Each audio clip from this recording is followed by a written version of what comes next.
It's not that I don't love you. I'm confused and I don't understand it. But I'm leaving on my way. So I'm leaving. Yes, I am. I'm going to walk away from love. I'm leaving, even though it breaks my heart. Many months have passed by. I'm going to miss you. I can't lie. Understanding. I want you try. Let's just kiss and say goodbye.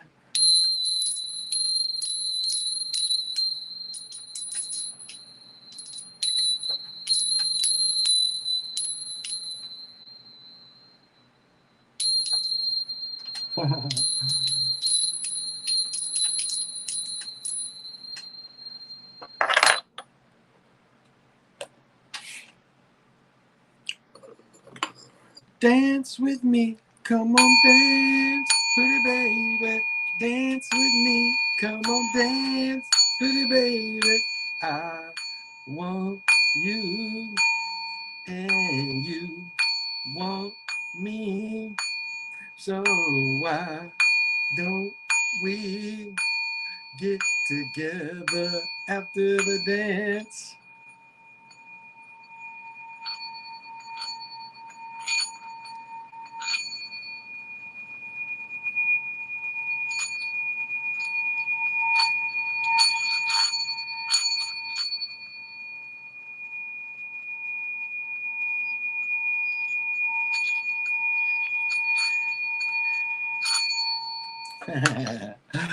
Shot him up good, going through my neighborhood.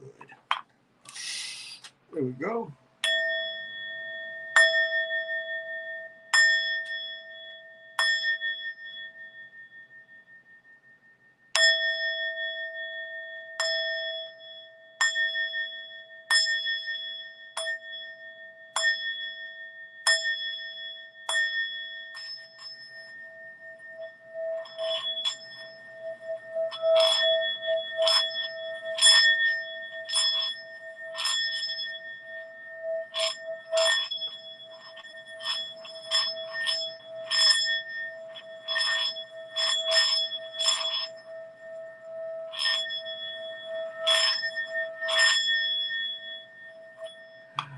Thank you, thank you, thank you.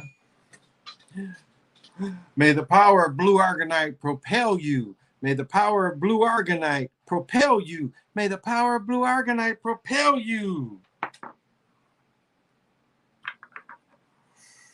We give up that Verge energy, baby. We want you to cut through ignorance. We want you to have the power of Thunderbolt in your hands. So we give it to you in crystal form. We also want you to be expanders, so we give up that diamond energy. We give that diamond energy to expand whatever you're doing. When I give you the full force of the Verja, there's other ways to show its full power, but this is probably the easiest way to check in the fractal.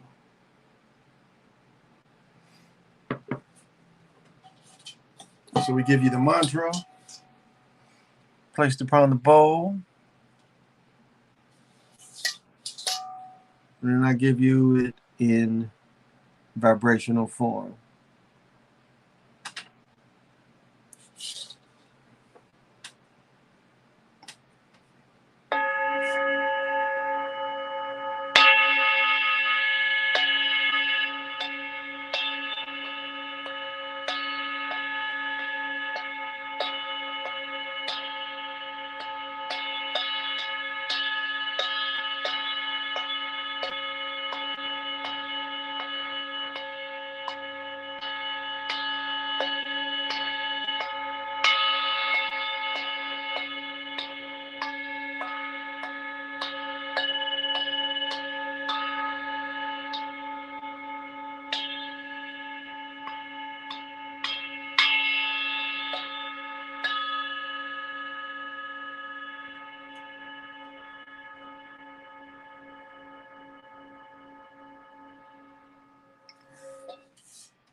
Well, I guess that's it. Let's put some light on the subject so y'all can see my handsome face. Huh? That one ain't working. Oh, it knocked everything down. It did. Almost cut the video off. Soft white really helps take some of this glare off my face, but that's okay. Well, welcome, y'all. This is the Chocolate Mountain Show. I am your host, Big Pontiac. I'm also the holder of the Infinite Sacred Ball game created by the Hero Twins. And I'm also your one and only Galactic Daddy-O, welcoming each and every one of the Chocolate Mountaineers to my galactic patio that reaches from Minnesota to the outer bounds of consciousness. Guess that's the best way to put it. And tonight we are drinking Founder's Dirty Bastard. Founders out of Grand Rapids, Michigan. So pop them if you got them. And, you know, I don't do anything for free. So when I drink beer, I get paid to drink beer. You see that right there? I get paid to drink beer.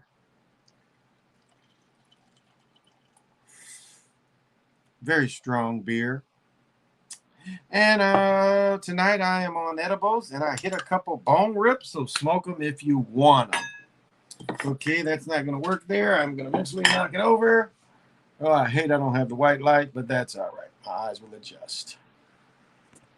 Brad Satterfield, what's happening? I know Satterfield's in Michigan, seems like. Hey, Vodka, how you doing? How you doing? Thank you for joining me. Enthusiastic as always, trying to do my best, you know, to get you to do your thing while I do my thing. To show you how to be present, to just give you some general ideas of how to be present, how to look at every day. You know, to find, because if you're watching me, you're obviously real. I mean, you're not gonna watch me if you're not a real person. I ain't saying that people that watch me can't be phony and fake. What I'm saying is, you are probably seeing in your life that a lot of shit ain't real, and you running into a lot of people that ain't real. And so we are all looking at solutions. We run into this. What do? When you run into a reality where you see that you're the only one real.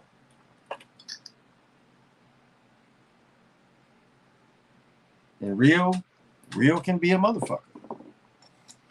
You can be in a room of judgment of you can be judged by a room of non-real people. And they sitting there judging you.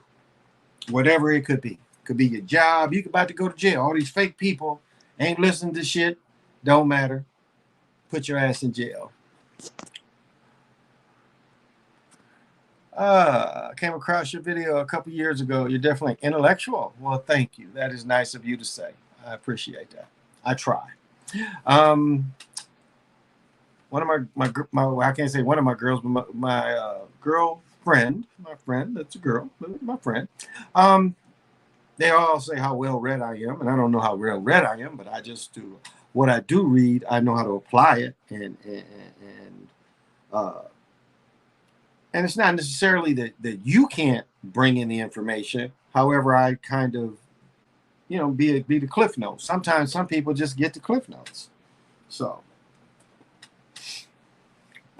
A&T was bad on that. I'd get the cliff notes, and A&T, we got free books. And I would get the cliff notes still and be like, damn, these teachers ain't even trying. That wasn't accounting, no, boy. Wasn't accounting. Accounting be on your ass. But just some basic classes, it's like, they didn't even care, it seemed like. But that's the way when you bring information in, it's how can you apply the information.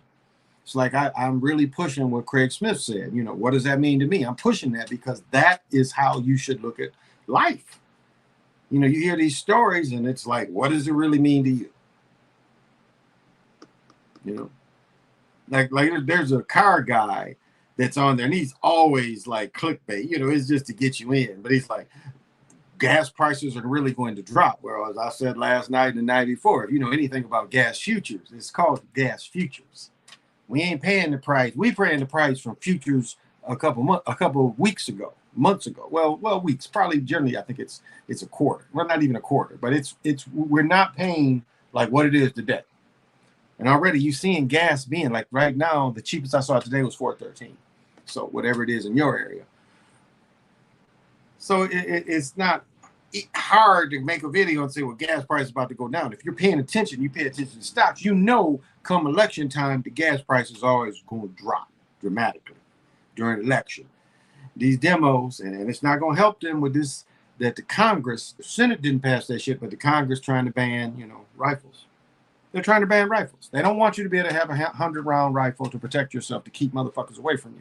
Because a rifle is a long range. Even though it's defensive, rifle is still defensive. Until you go into the 50 calibers and up, that's when you start talking about offensive weapons that can knock an engine out of a car. But what they're talking about taking away from you, again, that's what other countries fear from us. They fear that most of us have these rifles. And so you're going to see in the next couple of days an influx of selling them, and the people will be grandfathered in, and you get to keep them. You can make machine guns. You can own machine guns. If you say you're just demonstrating the machine gun that's in your personal collection, you can have a machine gun. So, but it appears like the Democrats' agenda of taking the guns away. Again, I think the Democrats are the one that's behind some of these other episodes with guns and where our children go daily. I think that has been back from the very beginning, but they want to take our guns away so they can let foreigners come in here, mainly probably Chinese, and take over the country. And then the elite are going to be the elite. They ain't going to lose nothing. As I said, they'll do a man in the high castle. That's the thing. Because as I said last night, American troops ain't going to really fight Americans. Not really. Chinese troops will come in and won't care. And that's what this is all about. And that's what you got to consider as you look at this. What is their aim? Why do they want it? It ain't got nothing to do with the schools being more safe. Like they said, ex-military could be in the schools armed. Ex-police officers could be in the schools armed. You could solve that problem very easy. And don't tell me they don't have the manpower. Because when the DARE dollars was out there and the war on drugs, it was most high schools had a DARE officer or a police officer that was there. At least in Michigan, I can say 90,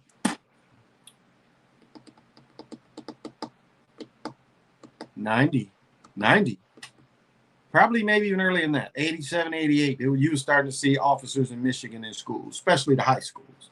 It was always an officer. Well, even up here now, the high school where my children go to and where my youngest is going to go to, there's a police officer there all the time.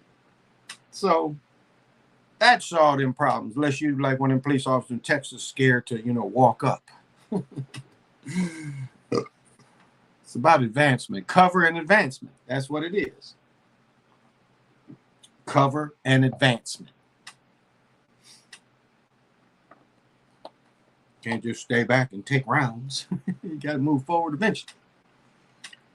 I know people may not completely understand that, but that's where we're at. Your own government would act like it lost the war to keep control. And I think it goes into the, Yabatha. Yabatha apparently is losing its grip. I don't know. These entities don't die, but their reigns can come to an end, and that's what it appears like. It appears like Yabatha's reign is coming to an end, so they're doing anything they can.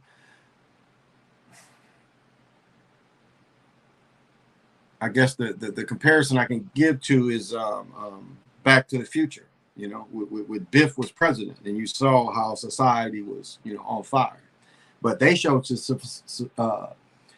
society on fire when a Trump-like dude was president, not when a Democrat was president.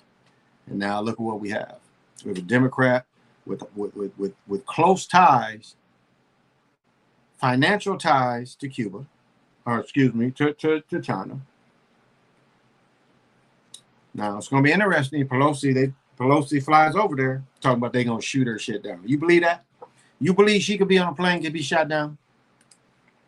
Them fast movers is riding with her, surrounded by AIPAC, surrounded by couple aircraft carriers is going to head that way, battle groups, all that.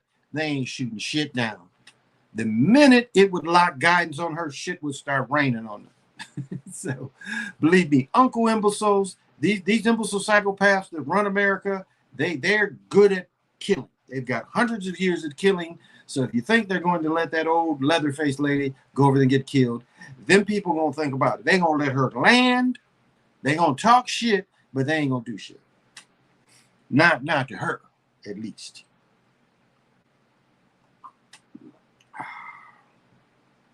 It makes you wonder, how many, not just oil, but just how many really natural resources is left.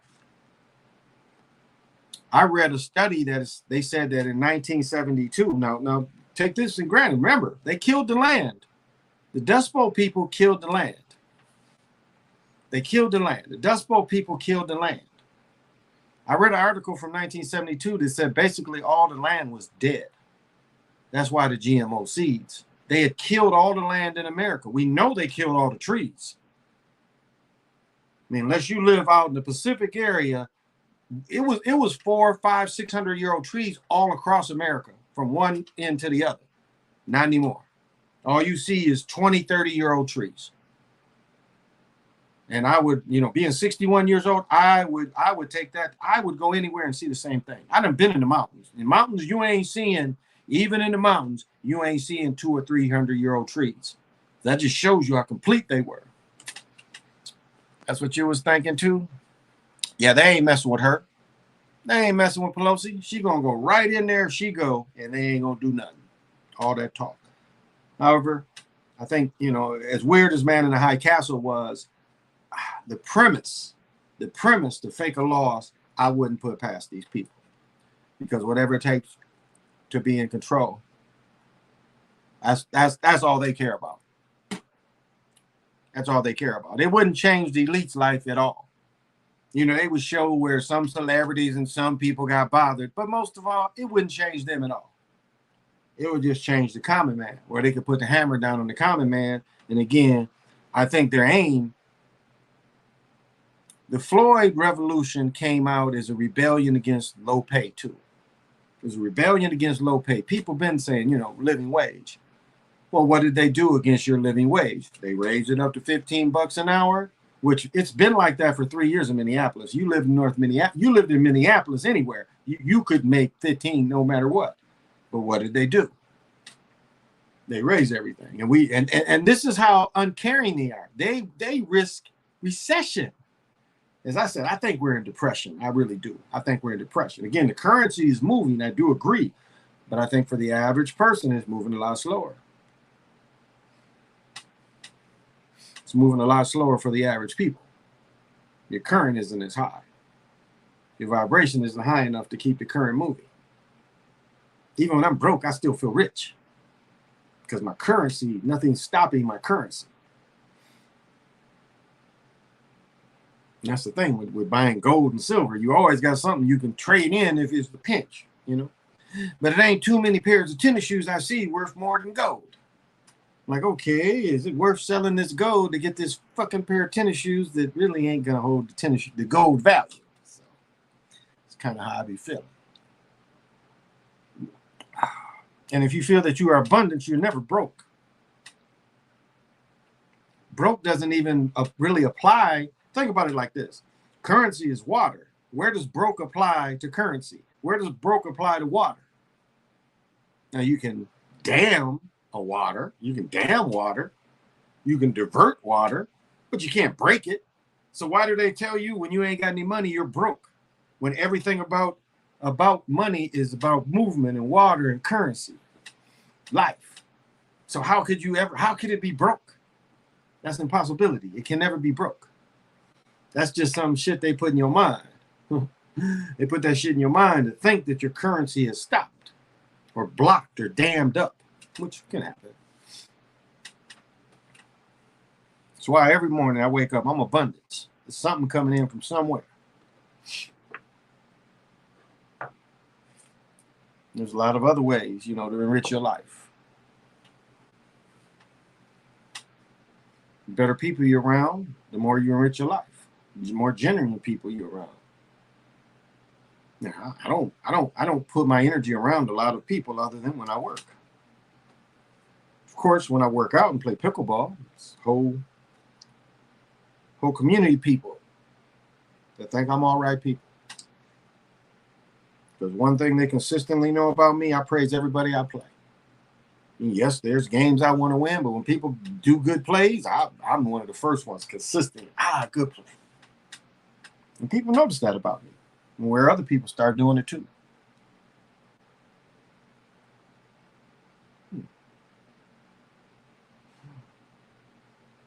More blue argonite.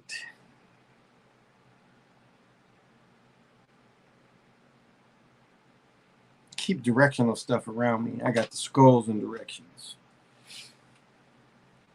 My friend did come in. She's like, you got all those crystals all around you. Don't some of those not get along? Well, they all work for me. I give them all purpose. All this stuff. I give it purpose. And even my co-host here talks a lot of shit. Wants to get paid. You know, he's pay me. Being in my shop. Hey, Liquid Fire, how you doing? Thank you for joining me. Thank you for joining me so much.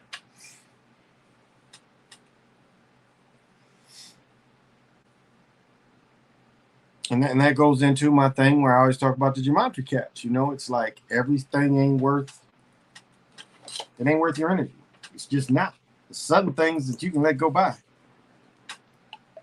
Now you know, when you window shopping and some things draw you into the stores and some things you just go by. I mean, you notice the nice, shiny whatever that they got in the store, but you're not suckered in. You recognize it, but you're not suckered in. Because when you report on things, you're suckered into it just by reporting on it. You know, so many people get caught up in the popular word of the day. And they feel like they had to say something. Like all that Will Smith shit. I ain't saying no shit about that. I didn't do no show about these actors acting.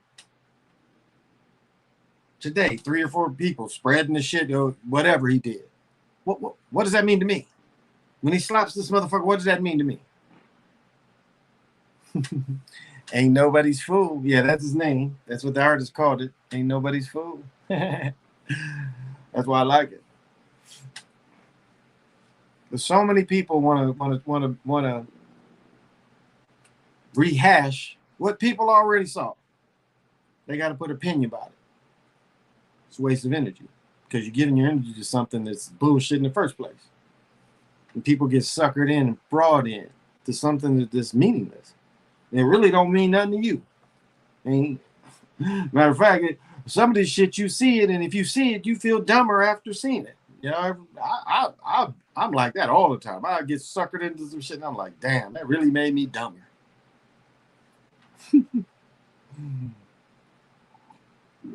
I really old man today. So normally when I go to the Nike outlet, or not just the Nike outlet, but the outlets in general, I park one place. So my friend and I was thinking, and I was looking for the car because she has a 528 BMW. The car ain't there where I'm looking. I'm like, whoa. So she's kind of walking with me, and then she's like, you know, we parked at the other end. Like, this is where you usually park. I'm like, yeah, I usually park there. So we had to go all the way through. And something I didn't know, this outlet is a Saks Fifth Avenue. We had one downtown.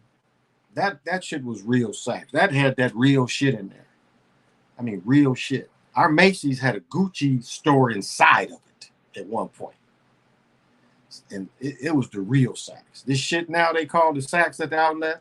It's like I know a guy who has a store like this, and he explained to me, designer stuff, I could design some stuff, and if I could get enough people to put it in their stores, it's designer stuff. Now, it's not name brand, but it's designer. That is what this place was. I was kind of shocked. I was like, oh, they're just using the name Saks. It was a lot of affordable stuff. Now, even the old one, during certain sales, getting rid of some stuff, you could get good stuff. But they had that real shit in there, you know.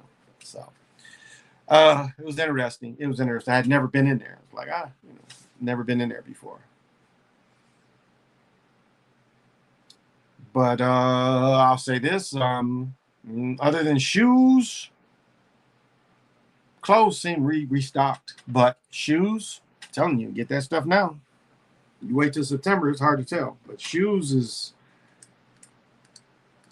going pretty quick, and they do not have what they once had. They do not. So, as a shopping addict, just putting that out there. There's a difference in shoes. A lot of stores still ain't, closing longer. Like our dollar store closed twice during the week. The dollar store. Well, it ain't a dollar store anymore. It's a $1.25 store. But it closed twice now. And they scream, can't get people. I don't know. I follow the employee index. It's actually, there's jobs. I've looked at where, but places are still, screaming they need people. So it's hard to say. Kind of hard to say. I don't know what you guys are seeing, but work seems to be everywhere still. Most places say they're hiring, but we've seen how that was before.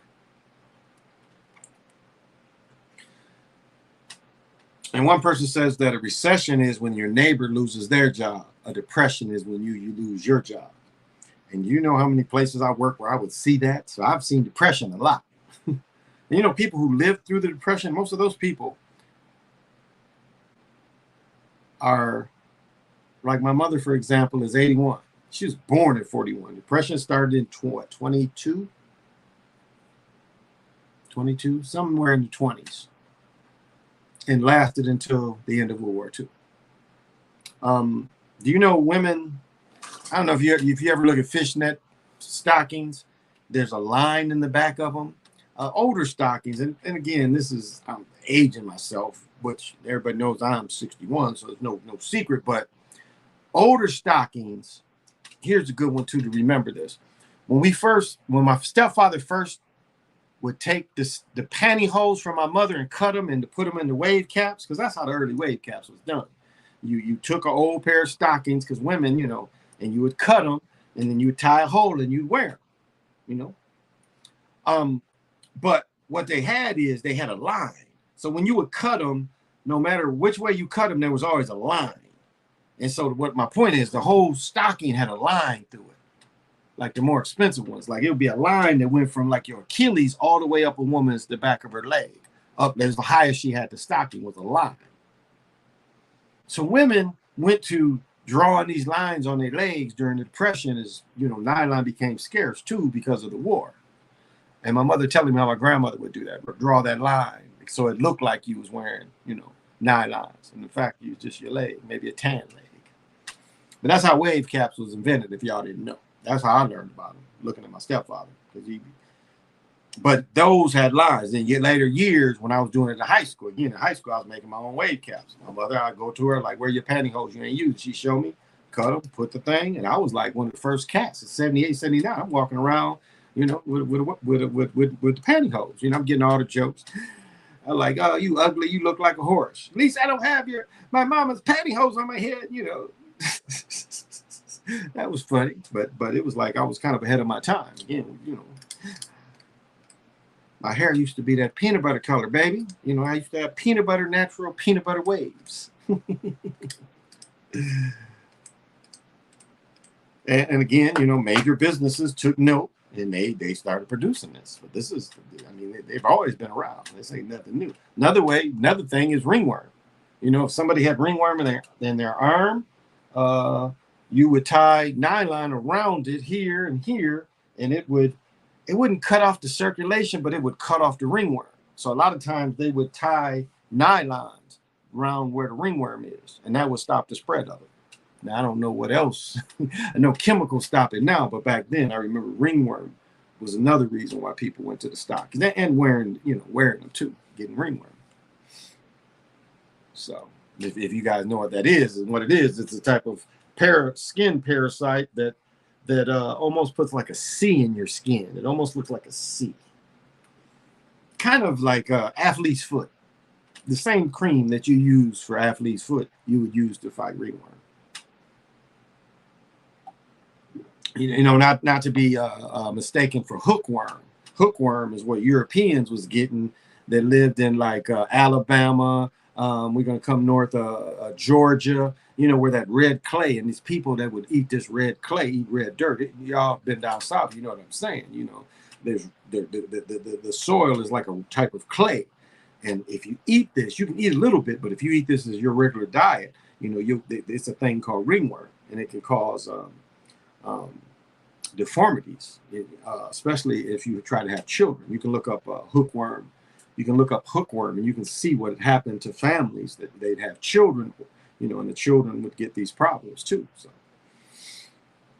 and that's how poor parts of the country have always been. I mean, because what you have to really understand is when the elites brought all these European slaves over here, at some point, there wasn't anything for these people to do. These people didn't know how to cultivate the land. They didn't have any skills, but yet they were here. Now, some of them got smart enough and quit being lazy and figured they worked and stole land, they would be successful here. But there was a whole thousands of these people that just wasn't shit people. Didn't have jobs, go, infringe on Indian lands, build some little houses and stuff. But they didn't really work. They didn't really work for the elites. And the elites hated these people. They tried to sterilize them at one point. Man, so again, I push your book. Class Struggle, 400 Years of Class Struggle, Poor White Trash. So they had a lot of Europeans they didn't like. That's why they wasn't calling them white. Jewish faith people wasn't white until the last 10 years. They were never considered white. Never. But they like that shit now, though. But not before. And I know you may have heard me say these things, but repetition is the way people get it. The more you hear it, the more you kind of start getting it.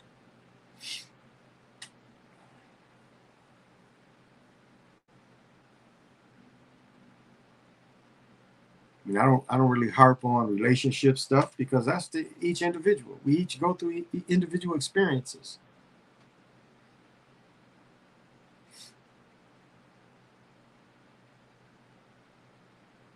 They always try to create division between men and women. And the sad thing about melanated people is they accept that so easily. Melanated women, especially the feminist movement, they jumped in it wholeheartedly. And we wasn't the ones, the brothers wasn't the ones with our foot on their necks. That's the way some of them took it. Like we was the one. You gotta have a J-O-B if you want to be with me. And do you know how Brothers was devastated when they took all those supply part jobs away from the Midwest?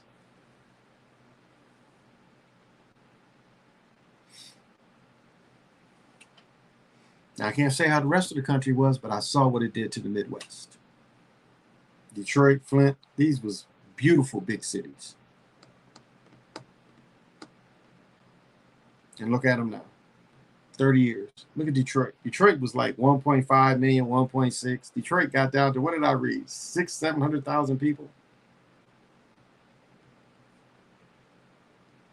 You understand what was done to this city? Cars should have never been allowed to be made anywhere else but in Michigan. That should have been something that was forced. They force other things. That should have been forced.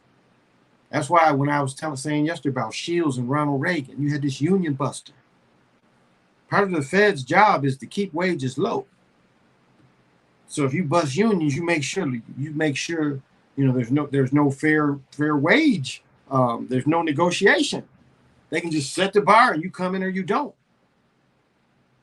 Now, I'm not really in favor of unions most of the time, but in industry, they are necessary. Bargaining.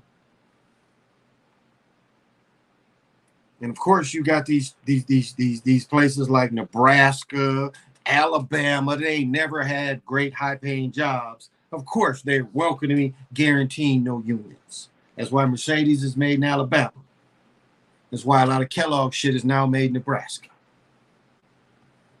These are things that should have been for until the shit ended, these companies should have been forced to stay in these cities. Innovate, and expand in these cities. Staples. Matter of fact, they say Kellogg's is about to move their world headquarters out of Battle Creek. They've been taken I would say Kellogg's quit producing in Battle Creek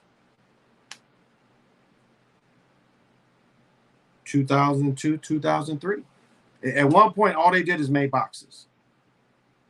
At one point, I had security contracts everywhere. At one point, the last place I knew about Kellogg's was they was making still Kellogg boxes. It was one factory that was printing out the boxes, shipping them out.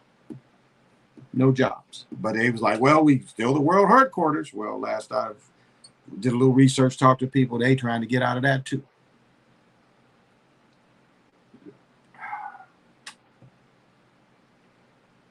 I mean, it's the great, they call it the Great Migration, but it was the Great Terror that came through Jim Crow, where a lot of people were terrorized off the land. Even when it was nothing against getting the guns and stuff. How can you afford the gun? And would they sell you the better guns? That was another thing. Would they sell you the better guns? Now, of course, you could always order guns from Sears, of course. You could order guns from Sears up until I think the 80s. You could order rifles and anything from Sears. You could order a house from Sears. Did y'all know that? The dude who invented the light bulb, that dude invented a concrete house. He made the plans, architecture, and everything, and you ordered the house, and they'd come pour the concrete. And in a month or so, you'd have a concrete built house. Some of them still exist. Look that shit up. You can still see Edison. That was the name I was looking for. But out of the Sears catalog, you sit there and house. And next thing you know, when it's in motion, you done paid that money. They come and putting you a house up. Kind of like an Amazon of its day.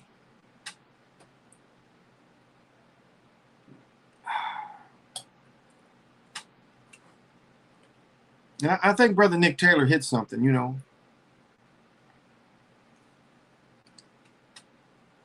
Now, everyone listening, the majority is Americans. And for, I think, a couple people listen from New Zealand, Australia. I'm joyful and fortunate in a lot of ways to be given this experience that my ancestors, that was born in the 1500s, is some of the earliest ones we know of, that they were here, And so I have every right to be here. Have I benefited from privileges of being an American? Absolutely. Absolutely. I've never done anything against America.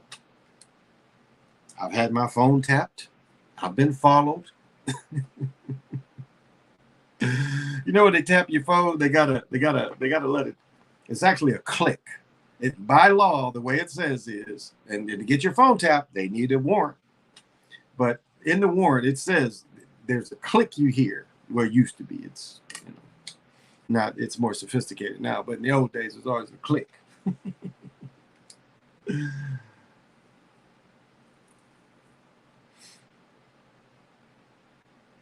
So can anyone say I'm un-American?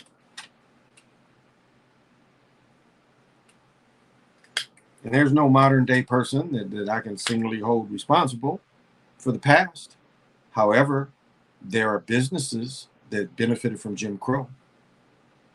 That's no doubt. And that's who really the attack should be.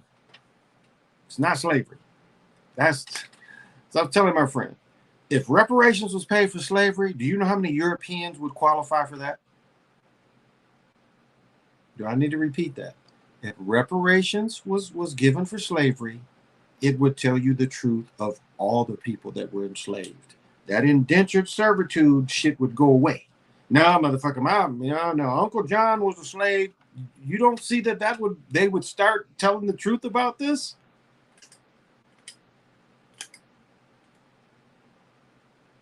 That ain't what they suffered just as much as we suffered in a lot of ways. You know, that root shit and all the rate. Oh, that is so over the top and so much propaganda. If it's over the top, you got to know it's propaganda. The Django, all that shit's propaganda.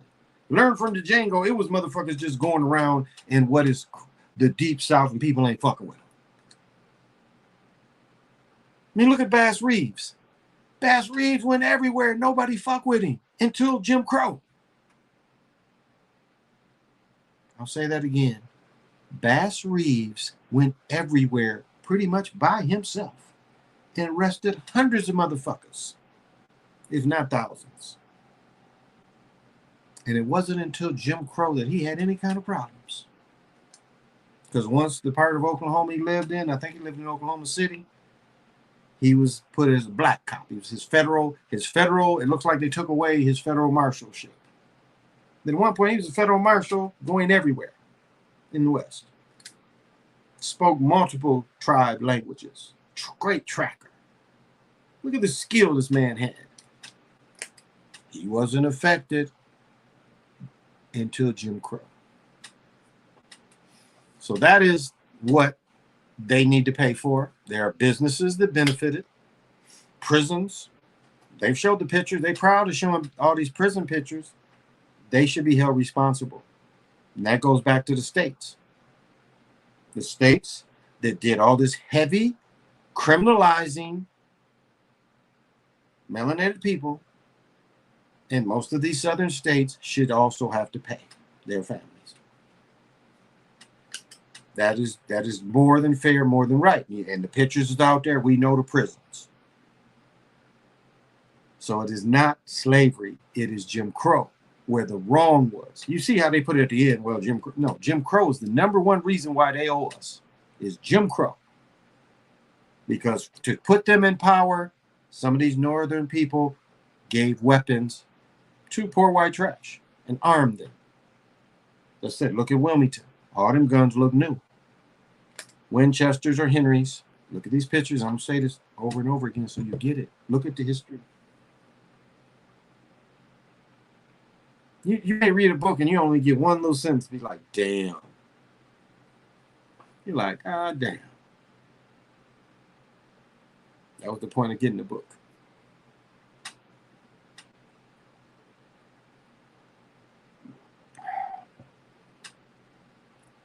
But we got Clyde Winters, Dewan B. We got all these Pan-Africans.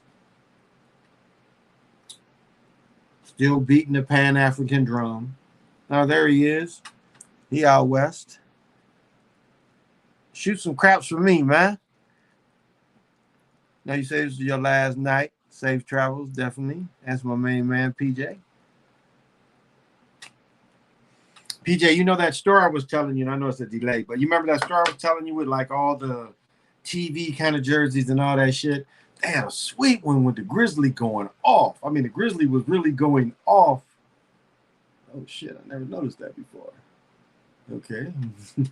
Wow. I guess I could get lost. And oh, shit. That shit is like, okay. I'll have to disengage and engage that later. But, oh, you headed home now. Okay. You headed home now? Okay. Safe travels for real. But it has a sweet Grizzly. But, you know, all them jerseys in there, you know, you buy one, get one free. But it's like everything is in there. And the quality just ain't that great. Oh, shit. DJ Metcalf jersey was $80 today, which is interesting. I don't know why, but they had his jersey down. I mean, it's just like that Russell Westbrook, but his jersey was 30-40% off today. So I found that interesting. Like, wow, he just signed his contract, his extension. He got a hell of a bonus. Whew. He got $30 million bonus, which is the biggest bonus for any receiver. He ain't the top receiver, but that bonus money mean they hitting you now.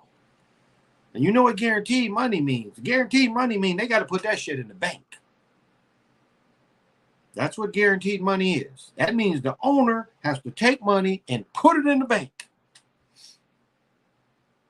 And again, it's drawn for the number of years. You can't get more than what's allowed, but it's there. But when you get a bonus, it's right now. They sprinkle you. Bonus money. Yeah, he got paid. Yeah. Yes, sir. They had a store in Louisiana like the one you talking about. Yeah, but that Grizzly was so crispy. I was so tempted to get it. So I might go back because the guy that made this, I'm gonna definitely get some more football pictures made. Because he said, no, I don't need the picture. He said, you just, take the picture, send it to me, 15 minutes, I'll print it. If you want it on, this canvas, the stretch canvas like stuff, do it like that. So I'm gonna get some big ones, a couple big ones. I want to get a team picture too, because I got one picture of all us in the huddle and we're holding hands. And like I'm closest to the camera, so you kind of see me bending over holding hands. It's kind of one of my favorite pictures. One of my favorite football shots was always the Kansas City Chiefs, because the Kansas City Chiefs was the only team that really did the huddle the way it should be. Most teams do it that way now, if they huddle at all, but like the way old team did is huddled in a circle. This is old team football. Well, Hank Stram and the Chiefs did is like, why does the quarterback ever turn his back to the line? And why not just have the linemen just basically turn around and then put the backs in front and the receivers in front? And I had that picture, and that was like he was the only one that really saw the way it should be. Not everybody in the circle, That was and that's now when I played college football, we did the stupidest opposite. We did it opposite. If you see this picture I'm talking about, we put the linemen in the back. Well, no. Yeah, so the lineman, the quarterback, okay, so the way my team did it, in this picture I'm talking about, the quarterback had his back to the line. Everybody else is facing the line. The receivers is on the end. The backs is in the back still, but it's just they turned it around. So they put the lineman in the front, facing the line, and the other way, with the way Kansas City Chiefs did, they had the lineman opposite. So I always thought that I was like, why is this stupid? This is stupid. But it's one of my favorite pictures because it shows us together. So I don't understand his jersey being less, but I almost bought it, but I already got the number 3. So not really a fan of them. I think the jersey's ugly. So yeah, I don't need his 14. But they're pumping at lids. I went to like 4 different lids today. Sales everywhere. Didn't really. I needed a Toronto hat. So, to match the outfits. That Vince Carter and that Tracy McGrady been calling me, but I just hate buying jerseys. I do. I hate buying jerseys. It's just they have such a short life. Like my son said, the way most people look at jerseys in this part of the country is something you wear over a hoodie. You get the jersey a little bigger and you put it over a hoodie because it's just in this climate, they got 3 months and that's put them up unless you go hoop at them. And if you pay a lot of money for one, you ain't hooping at it. Maybe if you go to the game, you go to the game and you change on the way, because if you got to park in the ramp, it's going to be cold until you get to the elevator, to the walkways.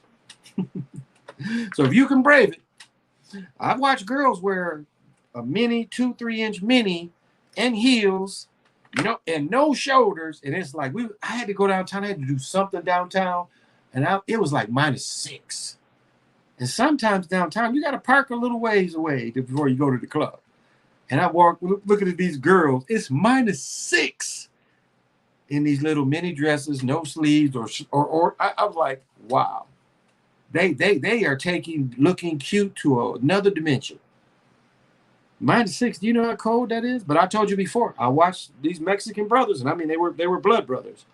I watched them. It was the wind chill factor. It was probably -14 or 15, but the wind chill factor was -30 something. And I watched them put on some brakes. They put brakes on the front of the back. I just thought they was changing tires. I asked him, like, man, you change tires? He's like, nah, we put brakes.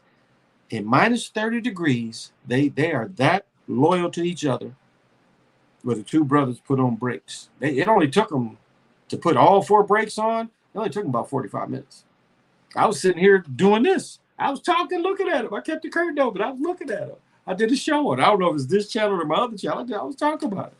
I was like, these motherfuckers is out here putting on brakes. It's -30. So I work a couple here in Vegas and was changing 2 times a day sometime. Oh, yeah, I bet. Out there. That dry heat. Shoot, I might end up going to Arizona in February. Or, yeah. So I get some of this bullshit together. So we'll see. But life is good. Life is good. You got to take the bad. It's positive. It's positive.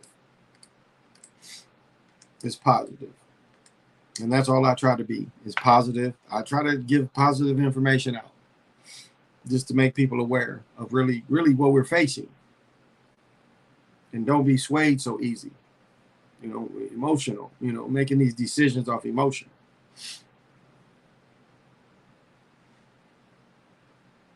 And it does sound, you know, like I do listen to a lot of the conservative brothers, and they have great points. You know, here we are living in a country where the freedoms in some ways are unmatched, and here we are complaining.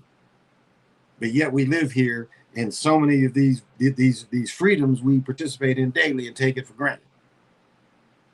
Where some countries it's still Nazis, you know. What China practices is still Nazism, and the same thing what they do in Russia. So some places, same thing in Israel, Palestine, they practice Nazism. They want you. They practice it in this country. They want you. Now, you know how often the CIA would set people up, work with people, and people rolling, let the people buy 20, 30 cars, and then bust them. I mean, hell, White Boy Rick is a prime example. Fucking agent from beginning to end. And make you think he suffered. Shit, he was probably one of the youngest FBI informants in the history of the world. So it just shows you who has had their hand in it. Has had their hand in it.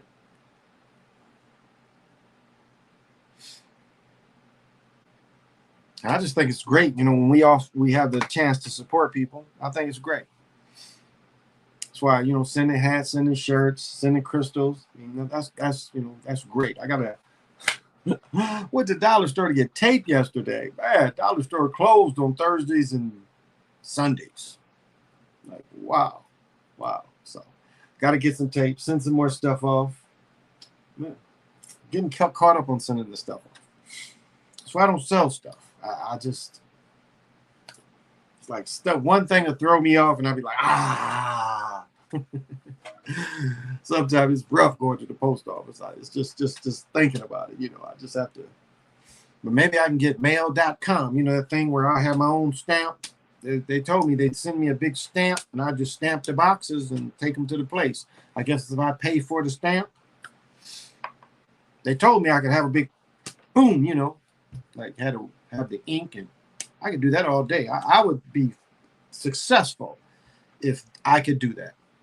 If they just let me buy my postage, or would I have to have a printer to post it out? Because the lady said they would send me the stamp. That sounds fun. I send them amount of money and get a certain credit of my stamp and personal touch. But I got a feeling she was bullshitting me. I think they print out, don't they? You buy the two-sided stuff and they print out.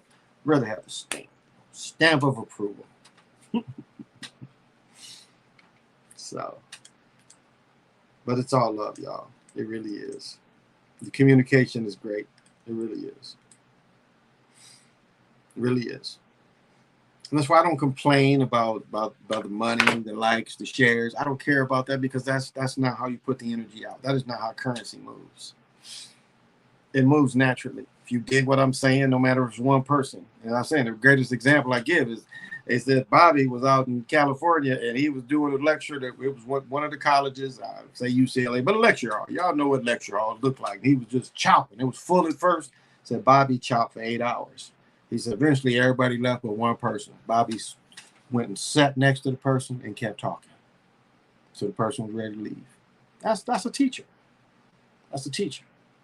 Teacher don't care, you know. It's like my first year coaching. I had 12, 13, 14 children. I didn't care. I used to do half line practices. I had to practice. Started going to practice with elbow pads just to show them, to give them some kind of what's coming. Now, I was never a firm believer in that beating the children up, that fucking Oklahoma drill. I hated that shit. But I'll tell you what I did like. I liked part of it.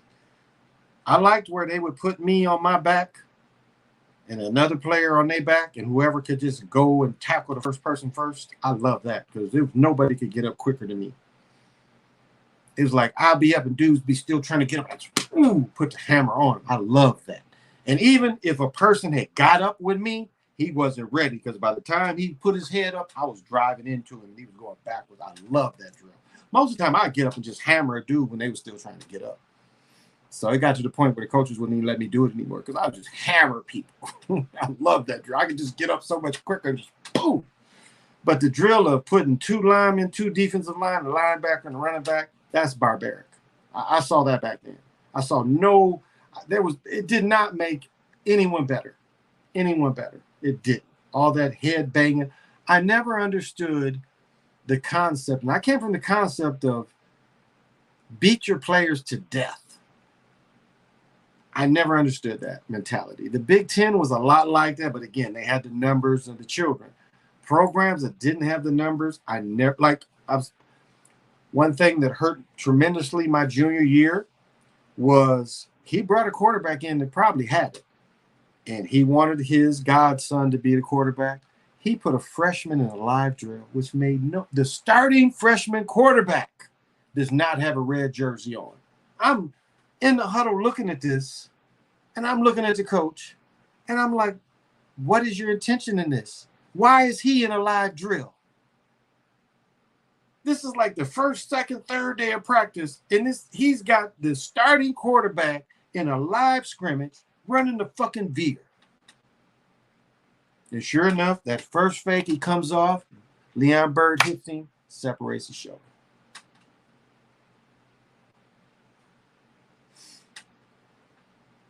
Even though he recruited this is his top recruit. But because he wanted this other dude, he put him in live fire and didn't protect him.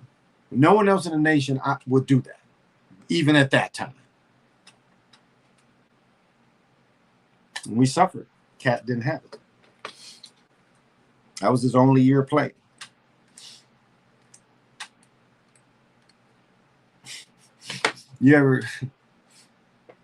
This is where war and football really are parallel, where you see the same type of behaviors, and I'm gonna give it to you. So it's a situation in even hustling, shootouts, and everything. It's a situation where you got to deal with it. It's coming, and you just got to deal with it. There's a saying where people get so scared they look like a deer with their headlights. Looking at a deer freeze. War, shootouts will be a lot like that. There are certain people where they just freeze. This violence coming, their eyes is all open, and they are just like, whoa, they ain't ready for the moment. And that can be war, shootout, football. Other people go right into it, calm, collective, and look at everything going on around them and move the way it needs to be moved. Well, I called him G-Ball for goofball. Steve was the kind of cat, man, his shit was like this, calling plays. He just didn't see the field. I had some great plays with him, but he didn't have it. Scooter had it, and Scooter ended up playing a couple years after that. But that just shows you, these coaches come in your house, sit in your living room, didn't protect his top recruit, which made no sense. We didn't have a quarterback. Matter of fact, he should have redshirted another guy that was a little older. He should have redshirted. Guy broke his thumb, third, fourth game, and you don't redshirt him? I didn't understand that. I really didn't. He redshirts him, sits him out. We going into 82 season, we got a veteran quarterback. That quick, fast, can run the veer. It was just unfortunate, the speed of the game. I think he took him a minute to catch up with him. But by the time he got good at it, the other quarterback had shined. And he was caught, wasted. 2 years pretty much he ain't play. The most talented cat, but the timing couldn't take a lot of the beating. Shit. We played Florida A&M and beat them down there. which everybody thought was an impossibility. But I remember our quarterback, he took a beating. He took a beating. And, you know, he fucked me out of 2 touchdowns. We had 2 little pop passes. All he had to do was throw the ball. Nobody there. This asshole would throw to a spot. He's not with us anymore, so, but still, he was an asshole. But I remember getting on the bus after we took showers. I was talking to this girl down there that worked for the school paper. So I wasn't in a hurry. But I remember getting on the bus and just, when he sat down, it was like you could see, like, everything hurt. I mean, it was like, I just remember seeing him just, you know, when he you know, put the weight on and just to try to sit down, just the way you could just tell, you know, he was so beat up. We played Florida A&M a year later. The dude who started, he got knocked out. I remember seeing him come back from the hospital a couple days later, still in his football shit. He got knocked out. They took him to the hospital. He didn't come back. Shit. Our game is Saturday. We didn't see that cat until probably like the next Thursday or some shit. And that's what happened to him. He did the full.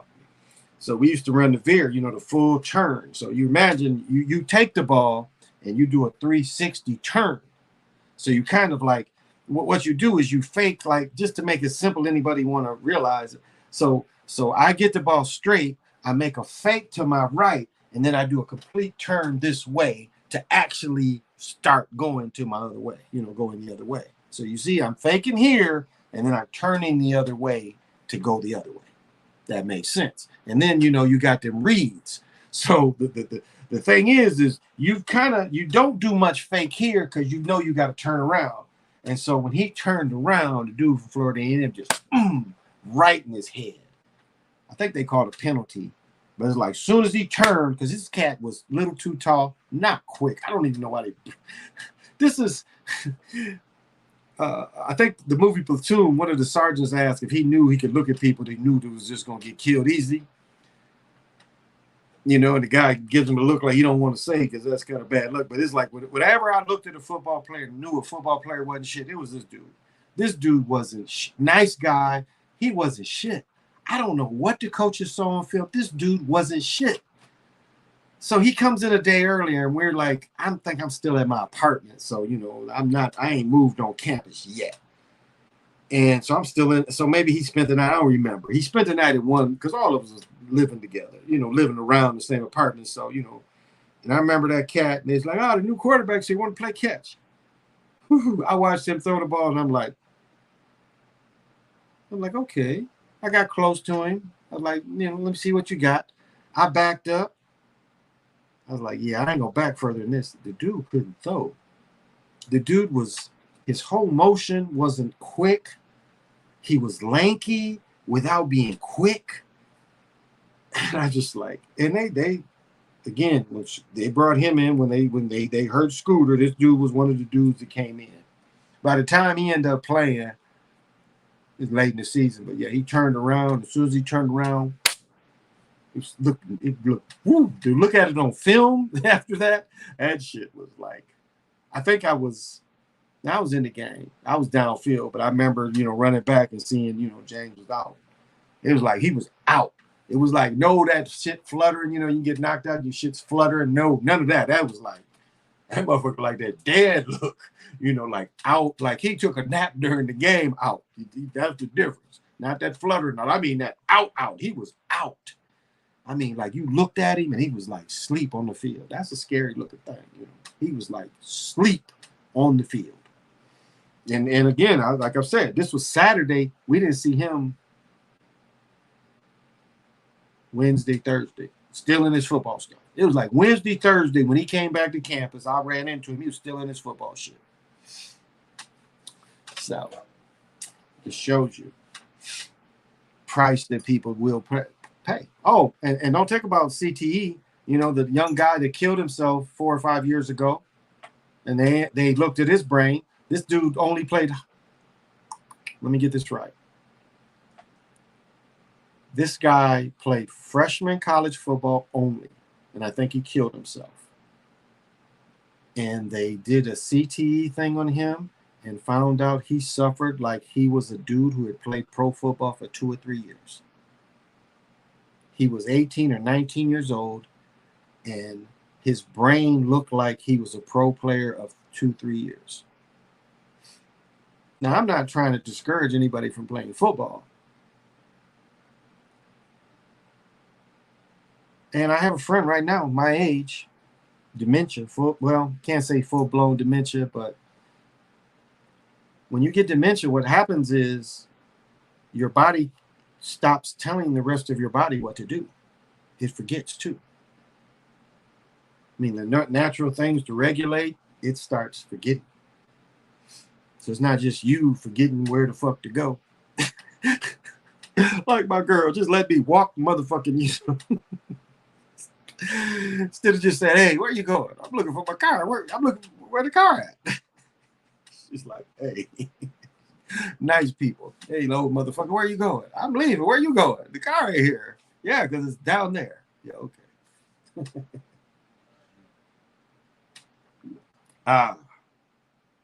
But the price, there is a price. There's a physical price. Boxers, wrestlers, you see what wrestling does to their ears. Despite wearing this stuff covered up until, college. Once you go into pros, quickly, you lose all that cartilage. It's just cartilage. You use all the, soft cartilage breaks down. You look at the MMA fighters, the ones that's more wrestlers than, pure boxers. And this is the price people are willing to pay. I mean, that's a hell of a price, to deform your ears, both of them, on purpose, because you're doing what you love. I understand. You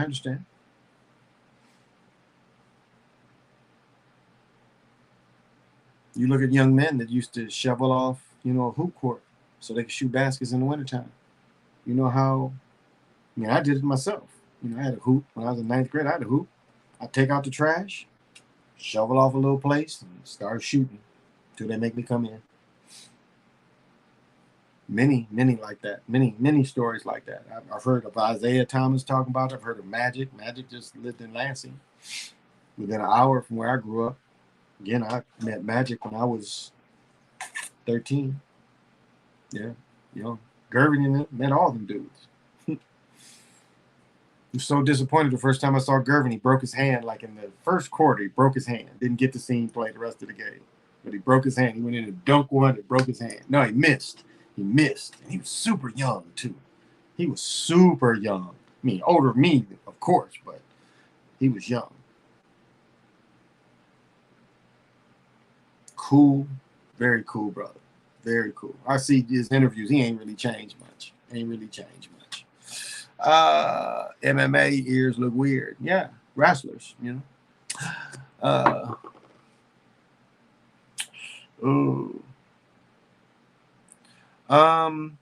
think have a better monitoring system? Valerie, just an educated study. It's in the helmets. It really is. A part of like even a motorcycle helmet. Yes, a motorcycle helmet will save you in most instances, but they're also a way you can fall where the motorcycle helmet amplifies the fall. Now, again, it will stop a cracked egg from being cracked, of course, which our heads are, just cement and shit. However, there are other falls. If there are other falls that having the helmet on amplifies the problem. And that's what we have in football.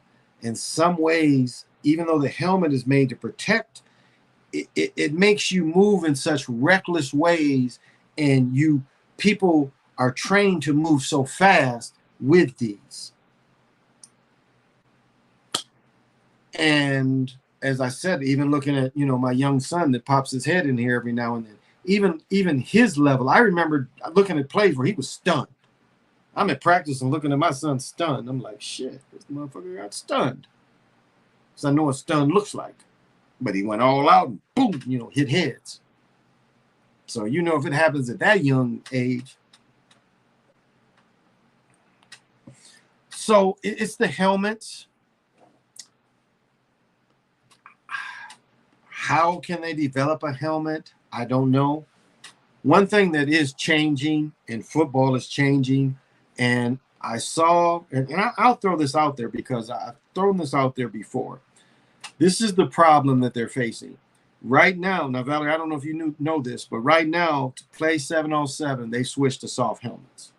They wear pretty much what's called a rugby helmet. If anybody's familiar with the soft rugby helmets, they've switched to those. 7-on-7 has switched to that. So even the quarterbacks, and they have to wear mouthpieces. I think that is great. There's no contact. It's straight. You can defend passes, but you can't tackle people. I think that's great. A couple high schools have had a kind of training for linemen. That is where whoever, and I'll put this out here, whoever can come up with a competitive format for linemen, not just a training day, but a true competitive format for linemen, that's going to be a business that will prosper, because then you're training everyone. And I mean offense and defense. And I don't know how you're going to do it. How you're going to train nose tackles, rush ends, A positions, rush ends. But that's because what you're developing now is linebackers and DBs. 7-on-7, that's who it develops. I mean, if you're a big safety, like Nick Taylor was saying, I've said this before, I wonder if Nick plays strong safety or weak safety, because I played both. It just depended. Even if I played, if I was like the weak safety, I would start creeping up. I'd see them, they just running. I'm like, what the fuck am I back here for? These motherfuckers running right here. I'd be like behind the linebacker, start creeping up. And other times I'm like, hey, nobody out here can run faster than me, so I ain't got to be that deep. I'm looking at film, and especially we play people I knew. I'm like, ain't nobody out here faster than me, so no one's going to get by me, nor are they going to throw a ball by me. I would go get the ball. So that's the problem. I think it's the helmets.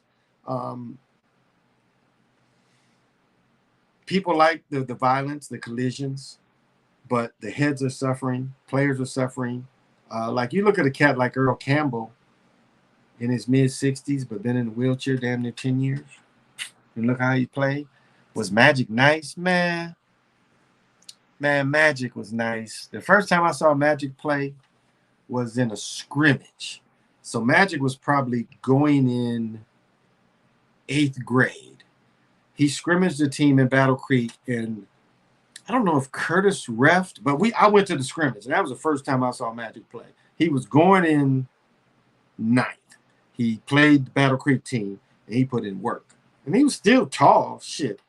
When Magic was in 9th grade, I bet Magic was every bit of 6'5". Thinner, but every bit of 6'5". And Dr. Tucker, like, really emphasized ball handling. I mean, he ball handled well even then. So, yeah. So when I saw him play the next year, they made the districts, because they held the districts as Western Michigan. Yeah, that's all everybody was talking about. Even though they lost, I want to say they lost the semifinals when he was Yeah, he was a freshman. Yeah, he was a freshman, and they lost. They lost in the district. I want to say the semifinals. That might have been when he was a sophomore, because he only won it 1 year in high school. He only won it his senior year. Yeah, he only won it his senior year. And damn near lost it then. Shit, Kevin Smith, who later played at U of D, hit one from half court, tied the game. But Magic had another dude about 6'4", 6'5". As I said, one of the Magic's first sacrifices was his junior year. He had a guard that played with him, died in an car accident. I always thought that was a Magic sacrifice. But yeah, he was hooping. I was at the playoff games. This was their senior year. This was their senior year. And I told this story many times, but their senior year, I'm sitting behind Lansing Everett's bench. So that's Magic's bench. And Leon Guyton was another dude that could hoop. I mean, Leon Guyton was nice. About 6'5", Magic again, 6'8", 6'9". Guyton was probably more like 6'6", 7". Yeah, a little taller. But they had, Battle Creek Central had an All-American in football and basketball, a cat named KP Porter. KP actually used to train with Ali. And KP fought Briggs. I'm going off, but KP played in our Pro-Am Summer League in Battle Creek. And KP sprained his ankle in the game, and then Briggs knocked him out. I was like, man, he's like, because I saw him when he sprained his ankle. I'm like, man, you got a fight coming up in days. He was a pro fighter by then too, but he could still hoop. But anyway, Guyton, they had just ran down court, and Guyton just scored on Magic. Guyton was left-handed. He scored on him. Like, dunked on Magic, went to the hooper. Pow! and came down court, and they was close together. He just spit Magic face. But he had done this before. He had done it a game before when they had faced each other. But he spit Magic face, and Magic called timeout. Magic just went to the bench, wiped that shit off. They had a little meeting, went back. Dude took it out of bounds. Shit, Magic caught that ball. Magic gave him a fake to his right and went to his left and dunked it left on him. Boom! Place just went crazy, and they ended up beating him. And it was a good game. But yeah, Magic was like Jay Vincent was another one. You know, that was like, can you imagine your first game of your senior year, and you are a fucking high school All-American yourself, and you facing fucking Magic your first game in your district? You got to face Magic. So yeah, Jay Vincent, you know, Sam Vincent's brother. Jay played. Jay went to prison for scamming people. I don't get what Hoopers and scamming. Like Ramil Robinson went to prison, so did Jay, scamming people. But Jay was 6'8". Jay wasn't no little dude. A lot of Hoopers, you know, came through when Magic came through. Leon Guyton ended up going to Leon played the Central Michigan with Sugar McLaughlin. Now another cat that could hoop, shoot deep shots was the first really cat, and I knew about him as in grade school. He would shoot deep jumpers, but first cat I got face to face that could consistently hit long shots was Melvin McLaughlin. He's in the Grand Rapids, Michigan Hall of Fame. I think Central Michigan Hall of Fame. Actually, the MAC conference delayed the three-point shot until he graduated because they knew he would be devastating. He would have probably really averaged 60. Really that consistent. He could hit 10 in a row like it wasn't shit. I mean, he was the first cat I really met that it could come over 2-3 dribbles, consistently hit.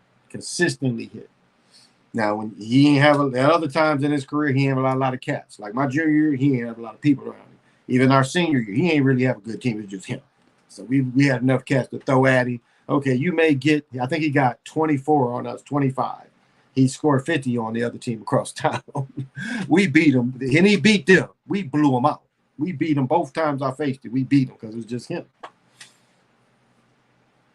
I'm arguing with my teammates. They beat, like, what the fuck is you talking about? We beat the shit. Matter of fact, one play, this dude he was in front of me, breakaway. He thought he put that shit up. As soon as he put that shit up, I caught it, pinned it against the backboard. As soon as it went out of his hand, I caught it, took it to the backboard, grabbed that shit, turned the other way. See, they just had Melvin. We had dogs. Cam Chancellor had to retire early. He was a big hitter. Well, I'm aware of the soft helmet. Yeah. Sounds like Magic. Oh, Magic was nice. Yeah. Like Magic beat Ben Harbor. And when you're talking about dudes that can press and quick dudes, I ain't talking about these slow dudes, these slow European. No, I'm talking about brothers that's quick as ants, just quick. No ants, but quick. And Magic was just killing them because they would throw the ball to Magic, 2-3 dribbles, the double team would come. He was so much bigger there, but he would just throw it over the double team. Easy. Dudes just cut, like I said, the dude that got sacrificed. They beat, I want to say, when the game I saw them beat Ben Harbor, he played, and he had a good game. I don't think they won state that year. That dude was just older than Magic, though. But Magic was just killing him, just looking over him, in the press like nothing.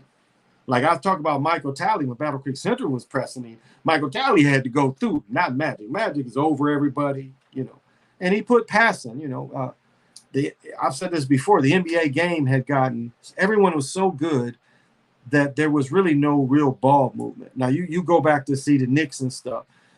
The Knicks really, other than Walt Frazier, didn't have any guy that really could one-on-one make every shot. I mean, them dudes had to move and run offense. But overall, the league was efficient. And no one, I know it's the cocaine era. No one talks about that. Everybody talks about the ball hog and the cocaine. People don't talk about how efficient players were in the early 70s and going into, where we had the ABA, merger in 77. The NBA, watch your old game. Everybody get the ball scored. Everybody who pretty much got the ball scored. I mean, whatever move he made, he scored. That's how efficient this shit was. Motherfuckers could hoop. And, slow Europeans. And Magic was the one, Magic and Larry Bird was the ones that had everybody involved. It wasn't about, a player being so great he could score on anybody. They changed it to moving up and down the court. And it's a more exciting brand of basketball. I mean, people don't realize basketball was about to fold. I mean, the ABA folded. You know, yeah, the NBA took in the teams, but the ABA folded. The NBA needed the teams. And I'm still not understanding the Kentucky St. Louis, why they didn't want teams there. I don't really understand that, but they gave, you know, I've told the story before, the best business deal ever was what the Spirit of St. Louis owner did to the NBA. I mean, he got billions for not having a team. He was such a smart man and had such a foresight what the league was. Him and his family got billions off the NBA until Stern had to step in and say, hey, we need to negotiate this. Kentucky Colonel's owner did the same thing. You talking about getting the NBA with no Vaseline? These dudes in some years made more money than active teams, and their TV deal. I mean, you can look it up. You can look it up. And so it made it a more interesting game the way Magic pushed it up, and then Larry Bird, you know, not so isolated. It was a different game. I mean, you can really tell. Look at Dr. J. I mean, you want to look in context. Look at Dr. J's game. Dr. J's game wasn't passing. No, Dr. J was breaking one man down, floating, and slamming on somebody. Same way with David Thompson, breaking a person down. Now David Thompson did put in the alley-oop from college to pro, you know, but breaking people down, you know, that was the game. Big man, Kareem's game never changed. Give it to Kareem breaking down whoever guarded him. I mean, Kareem's game never changed. Even though that game of up and down changed, he didn't have to change his game because he adapted. So they needed a guaranteed score. And people don't teach that shot. Kareem could shoot accurately with left or right. Nobody teaches that. Nobody teaches people to shoot with the other hand. I just naturally taught myself how to shoot with my other hand, just naturally. I never could jump off my right leg. Never did that. I always had to jump, stop, and then shoot left-handed. But, oh yeah, you know, like you would face European teams that started pressing you. You knew you was getting some layups. You'd see these slow dudes that get, you know, the double team is way too slow, and your point guard is breaking them down, and everybody know they get layups. I used to love those kind of games. It's like, what is these dudes doing? You guys are way too slow to be pressing. But I reffed a game one time. These brothers from Detroit, it was the AAU Detroit team. And they ran a 1-3-1 press half court. They pulled everybody back. And I watched every game they played. I think one or two teams was able to get over to play. I mean, they were shutting teams out. I think one team scored 4, the other scored 6. But they devastated teams. No one was able to get it. And again, they didn't run full. They dropped everybody back. That first man picking you up. They had him a little on the other side. You know, he was starting to pick up going into them corner traps. It was like none of the other coaches could figure it. And they had the talent to run it. And that's the thing, is have the talent to run it. Easy money. But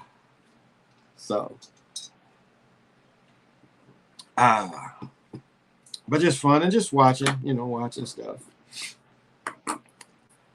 Was watching a Canadian football game. The money tournament, they entered the quarterfinals. So I've said before, give them a little love.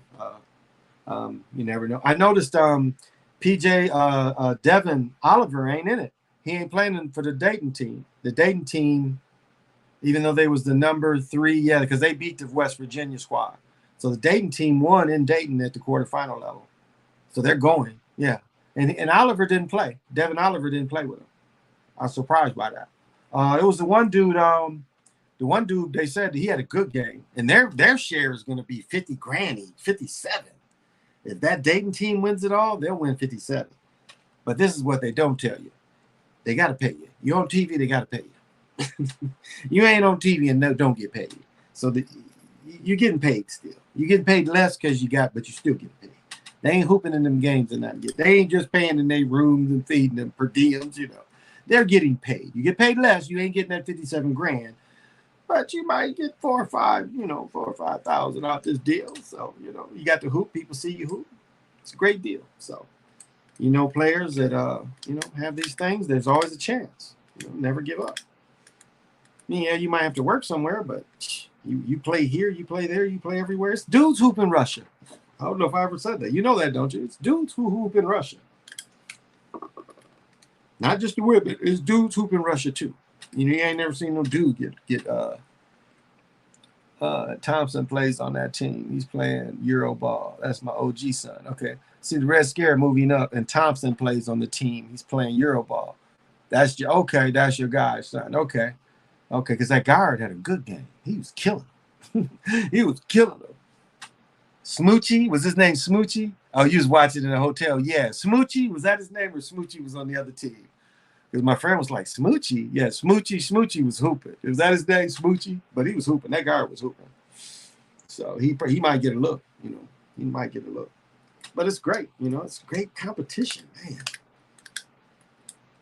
I don't know, like football is the kind of thing, you know, it's so much team generated, but to walk in a gym and to walk in a gym and can anyone guard you is a hell of a feeling. And especially being in your 30s and still being able to put work in on people. I mean, that is, I don't even know how to compare that confidence to any other thing. I mean, again, here I am, you know, I'm in my like 33, 34, but yet, and I'm probably 6'2" back then wearing the shoes, you know, the shoes boost you. But, and my vertical wasn't 50 anymore. With 47, it was still probably 34, 35, you know, even at that age. And so, you know, I was still able to get quick and get by people and knew I could get by people. Now, there's people I couldn't guard, no doubt. But it was one game we played, and the dude was from my city. I knew him, but he was like 6'6", 270. Yeah, I'm not matching up with him. But the first play of the game, they gave me the ball. Boom, boom, boom, boom, boom, boom, boom. Get him going. He came way out to the baseline. Went by off the glass. But I couldn't. No way I should be checking him. That's not a good look. But they had another cat that was playing the 5. He was playing the 4. But I shouldn't have had to check him. We should have had somebody better. But he couldn't check me. But that's just confidence that, you know, the ball game can give you. And that confidence can come from whatever you do, you know. It can come from whatever you do. If you're good at what you do and you get a chance to do it. What did the song, and I think it's some shit from India, but it's confidence is not becoming, it's being. Confidence is being. You know, it's one thing that's being. It's not becoming, it's straight being. And that's it. You know, you can, whatever you do, go into that feeling where, you know, your head is high and it's like, no matter what, I'm going to get down. I mean, even when my team's lost, I never felt like I ain't hoop. I never felt like, well, God, those guys were, you know, shit, I was coming out them games like 25, 34. It was like, as I said, when we lost the Detroit team, I had scored like 10 points in a row, and we really had the game locked. This goofy motherfucker didn't foul this dude. We had the game. We was up by 3. I had scored 10 straight points, up by 3. And then goofy dude fouls a guy and gives him a 4-point play, and we lose by 1. So do you think I looked at myself like, damn, I didn't do it today. You know, I was just like, wow, we just lost again. Hell no. The motherfuckers I played against was like, all of them came to me. It's like, God damn, we was scared. The motherfucker, you put it on us in the second half. All of them, even Terry Durant, didn't shake my hand. All of them like, God damn, you had us. Yeah, we had him. We really did. Let this nigga shoot. He hit, it don't matter. Let him shoot and hit. He don't matter. We was up where we was up 4. No, we was up 3. And they were down. So a 3 still put them down 1.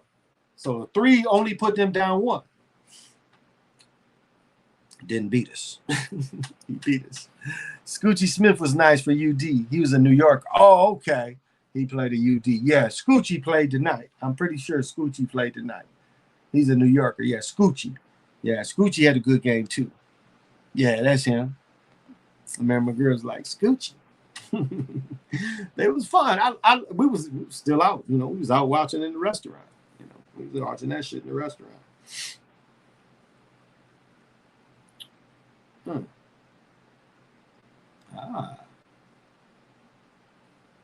Okay, I just figured something out. Okay, I had it like, oh, that's what that meant.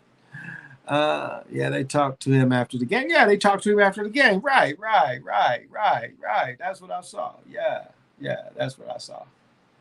Yep, they talked to him after the game. Yeah, they they gave the little boy the marker, because, you know, they put the markers up as they advance. And the marker's like up here. And I'm like, who's going to pick this little boy up? The dude's dad didn't pick him up, one of the teammates that had picked him up.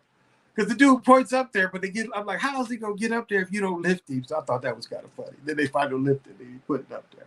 But you involve your children like that because it, helps them to step into that if that's their desire, if that's their desire. Because it has to be their desire, not just yours. You let children be children. Whenever they pick it up, they pick it up.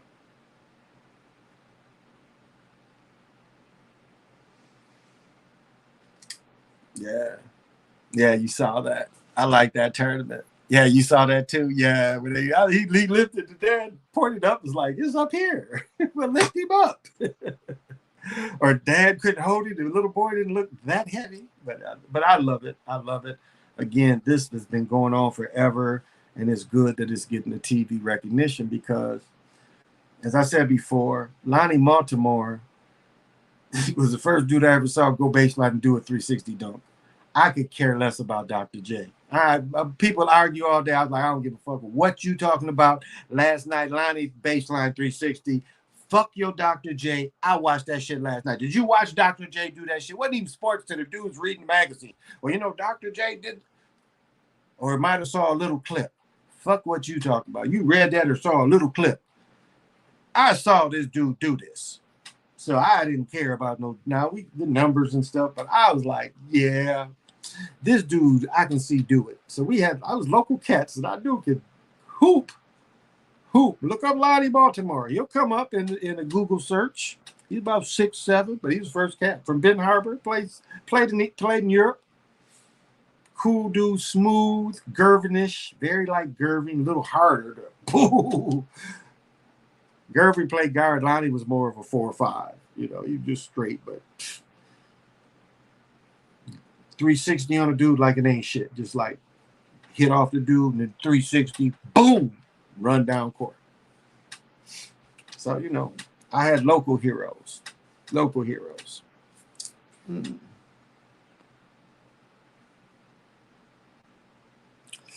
Yeah. Well, I'm gonna tell you what, though. You read the first stories about Dr. J, you know what you hear? You hear people calling him Little Hawk. Let me say that again. The first stories you start hearing about street ball, Dr. J, the tournaments, they calling him Little Hawk. Why do you think that is? As I said, Connie Hawk invented the spread eagle dunk. Put the ball out in front of you, throw your legs apart, and punch it. He was doing that from the free throw line in high school. Punching it. That's Connie Hawkins' dunk. Michael Jordan gets credit for it. His emblem, it's Connie Hawkins. So they started calling him Little Hawk because of that style of play that Connie created. Bigger dude, too. Connie's 6'8". Handle. He played with the Globetrotters, so he could handle. Get by dudes, put it out there, punch it on him. So here comes a slightly shorter dude. Again, the NBA likes the 6'5", 6'6" dude. Elgin Baylor was the first prototype of that. Prototype was Elgin Baylor. Then Dr. J. Now, Magic kind of broke. Magic was a different kind of thing. But Michael Jordan was that same prototype. That same. You look at Dr. J, you look at Elgin Baylor, Dr. J, Michael Jordan, same player. Really the same player if you study basketball. So you see they favor that kind of player. Jordan this, Jordan that. Oh shit, Connie Hawkins, he didn't like that, I see. Yeah, nah, that's where the Dr. J shit came from. That's where the Dr. J shit come from. Dudes was calling him Little Hawk because he was playing like Connie Hawkins. And then Dr. J interrupted the game and said, I ain't Little Hawk, I'm Dr. J. And that's where Dr. J came from. The dudes like you see now, later in the and one when the dude is talking, they was doing that shit in the 70s. Motherfuckers, on the sideline calling the plays and shit. Like, you saw that and one copied that. But Rucker Park was always like that. It was always a dude, going back and up, talking about the players, So, yeah, it was Connie Hawkins' game. That's Connie Hawkins' game. The Michael Jordan symbol is Connie Hawkins' symbol. So, You know, spiritually, that's Connie Hawkins. So, you know, even though he takes credit for it, it's still, you know, if you look at it in its fractal stage, someone else created that. So Michael Jordan made money off it, but somebody else created the fractal. And sometimes that's all that matters.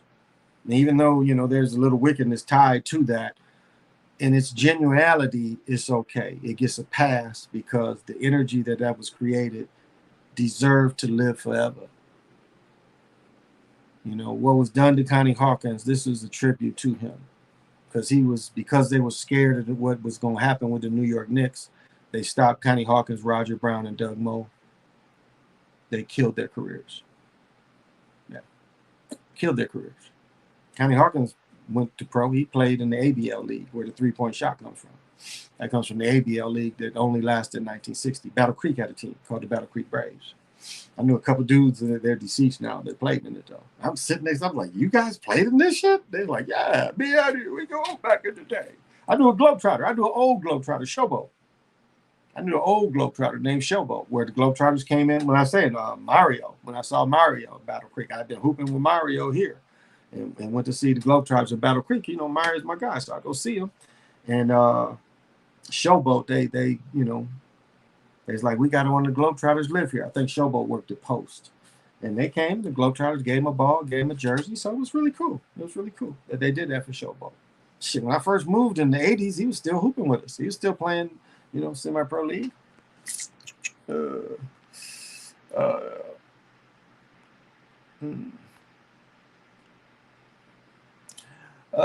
But Jordan was the most marketable NBA player of all time. You know what that goes into? I'll say that goes into timing. But not just that too.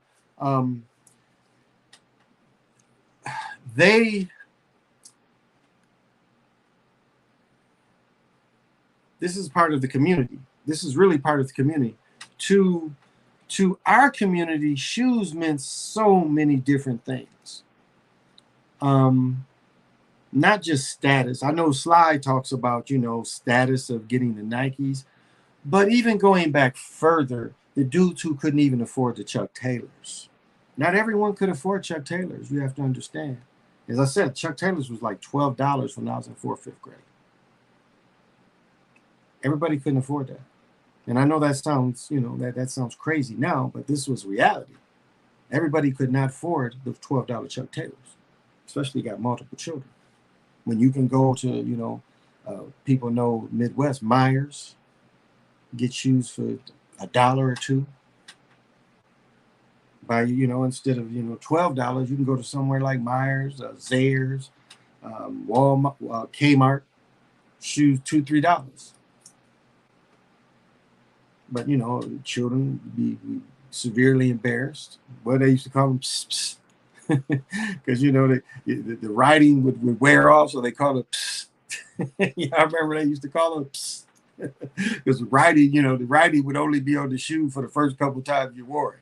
After that, the writing would wear off. You know, you look at with Converse, you see that little star and shit forever. But with them kind of shoes, the shit would wear off, so they call it pss. I don't know if anybody remembers that. So it's timing. It was timing too.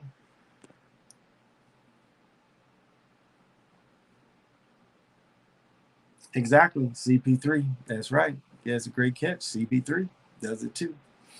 I mean, it was a pose. Matter of fact, the dude who took the picture tried to take credit for the pose as well. Tried to hit Micah up over that. Some of my cousins be ready to fight if they don't get the Jordans when they come out. They ain't even good shoes anymore.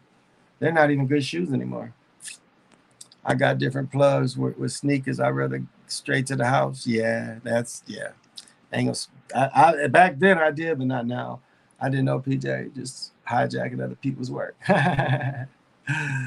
They called them Jeepers. Jeepers too. Jeepers. Yeah, Jeepers. Jeepers. And so you understand that you know, this was something that meant a lot. That in a way had a status, in a way had a coolness. So the 70s, you started really seeing people wearing sneakers, not just to, you know, wearing sneakers, not just to hoop in. In the 70s, you started seeing this. And then especially when Converse started putting them in different colors, you saw people more and more wearing tennis shoes more and more. I'll tell you, The first shoe I noticed people just wearing casually, there was an upgrade, was Pro Kids Suede Pro Kids.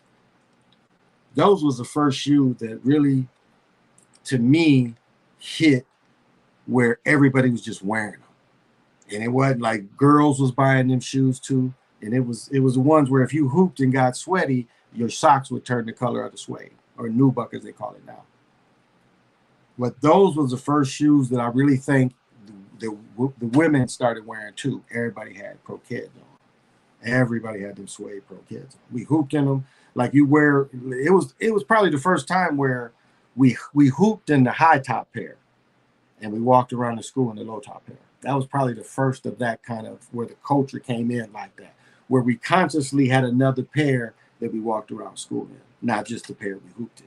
I would say that was the shoe to me that kind of changed that.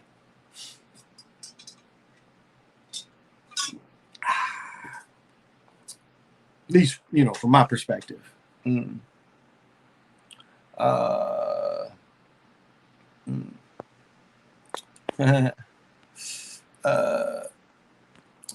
ain't lying. I never get to the Jordan craze. No lie, no wait. Right to doorstep. Yeah, Valerie. That makes so much sense.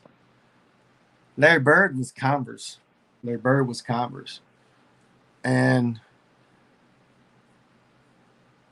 I said this, my junior year, always grew up on Pro Kids. My 9th grade year, I wore the same shoes I wore when I was a freshman. Again, I was still in junior high, not in high school. I wore the Jabars All-Americans, Adidas All-Americans.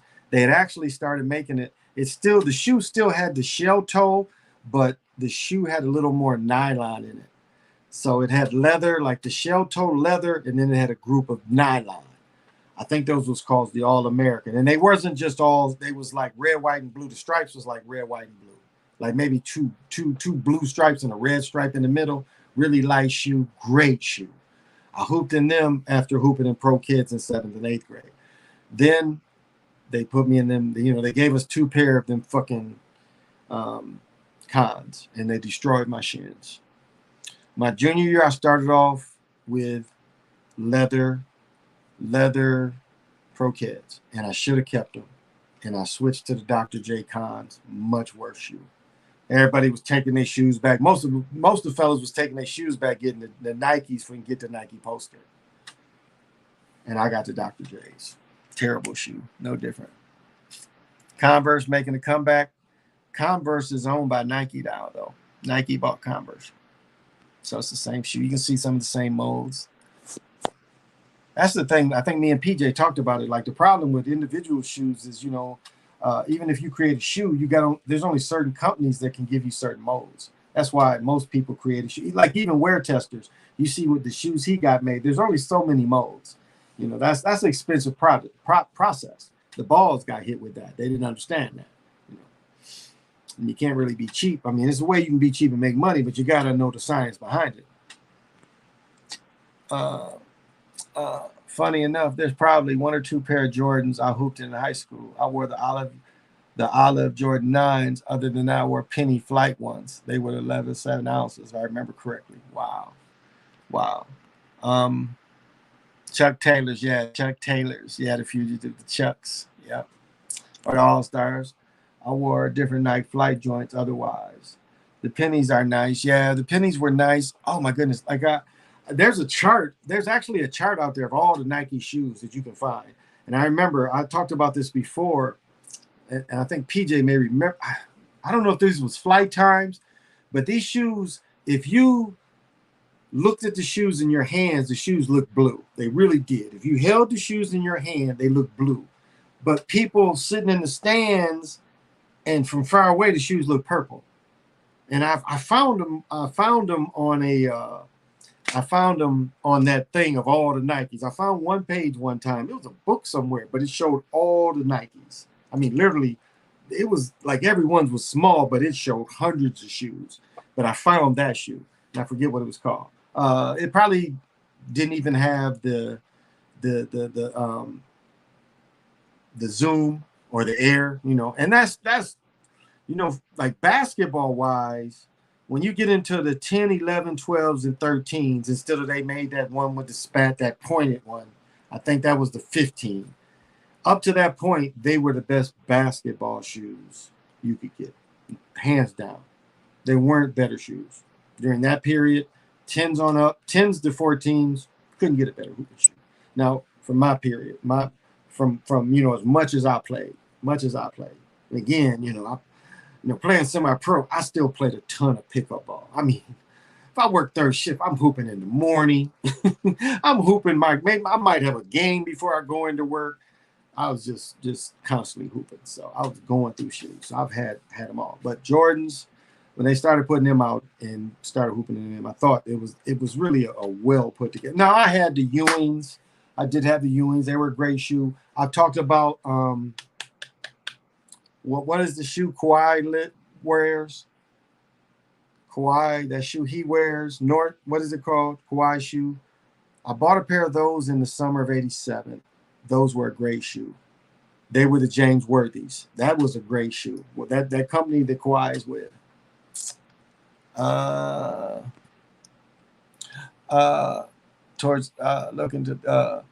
That's a pair of actual tennis joints I had going towards the 2000s, but I'm looking for it to this day. I like the Griffeys. Matter of fact, my friend, she looked at some earlier. I like the Griffeys. Good training shoes. That shoe and the Bow shoe was pretty similar. I thought they were similar. Bow shoe and that shoe was pretty similar, but I like the Griffeys too. New Balance. Thank you, Valerie. Yeah, the New Balance. The New Balance James Worthy was the first shoe company where they actually gave you an insole that formed to your foot. And that was the summer of '87. There was the James Worthy shoes. That's what they called them. Well, no, they were New Balance, but they was the James Worthy version, I think is what they called them. But that shoe was nice. And I really played mostly outdoors when I got them. And that they were comfortable, but they did I think Skechers later had some shoes that did something similar. But those '87 James Worthy's New Balance, those was nice. And maybe I tore them up because I played outside. And it seemed like I went back to get another pair and they didn't sell them anymore. But that summer, I hooped. I played semi-pro outdoors. Love those shoes. Definitely love those. I have a pair of OG Freshwater Griffeys. Nice. I had a few pair of Kens. Okay.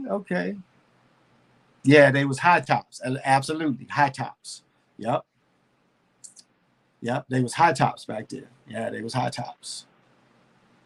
Yeah, Bow shoe was real nice. Like I said, Griffey and Bow shoe was really close together, a lot of the same shoe. And people don't understand if Bo Jackson continued success and didn't get hurt, it was just as much money thrown at Bo. Bo Knows had just as many commercials. Maybe at one point Nike slid toward Bo because he's playing football and baseball. But just as popular as Jordan's. That Jordan shit wasn't showing during football and baseball. Bo had that locked.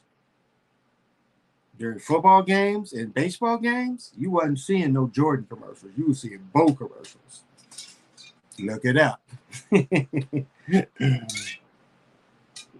like World Series, if they showing shoe commercials, they ain't showing Jordan. They still showing Bo's. Even if Bo team wasn't in it, they were still showing Bo. Bo at one point was, and we saw the other one, Iverson.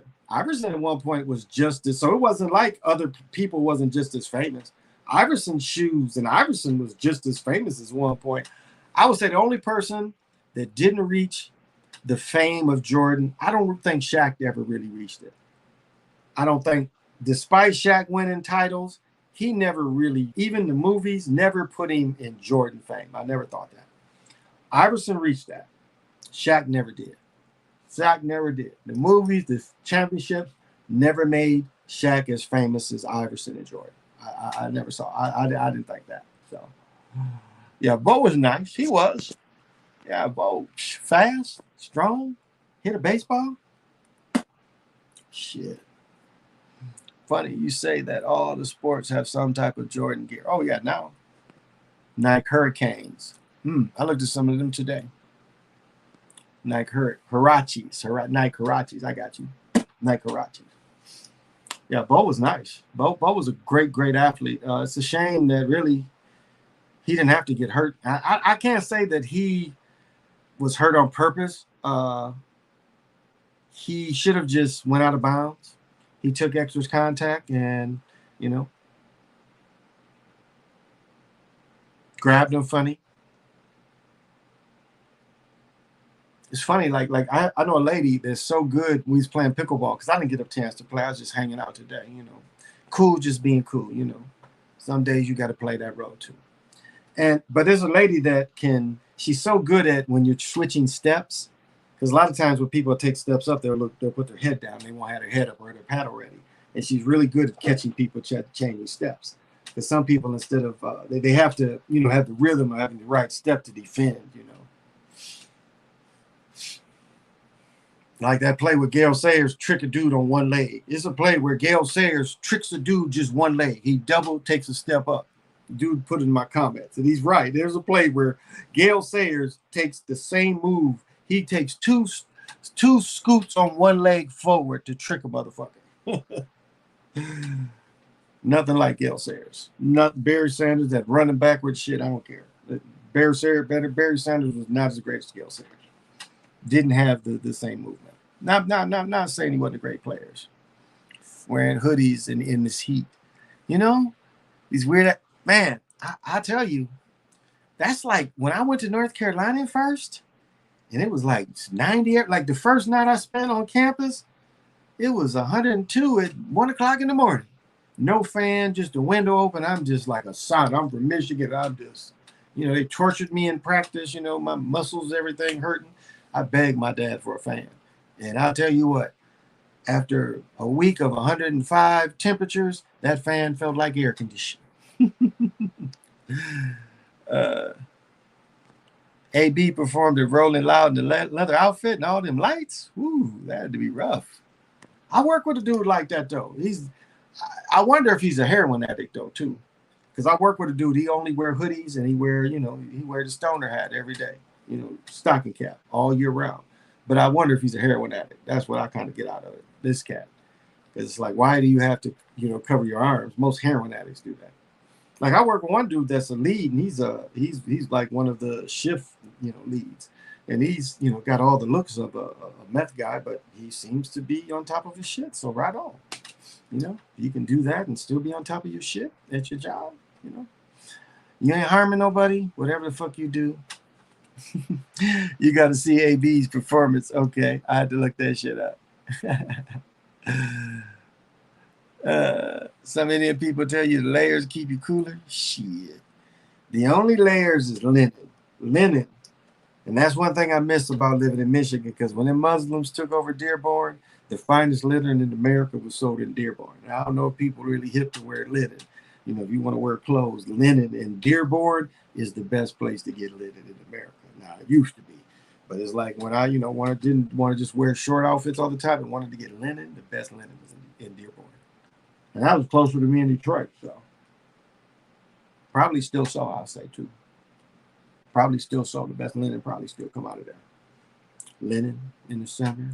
It's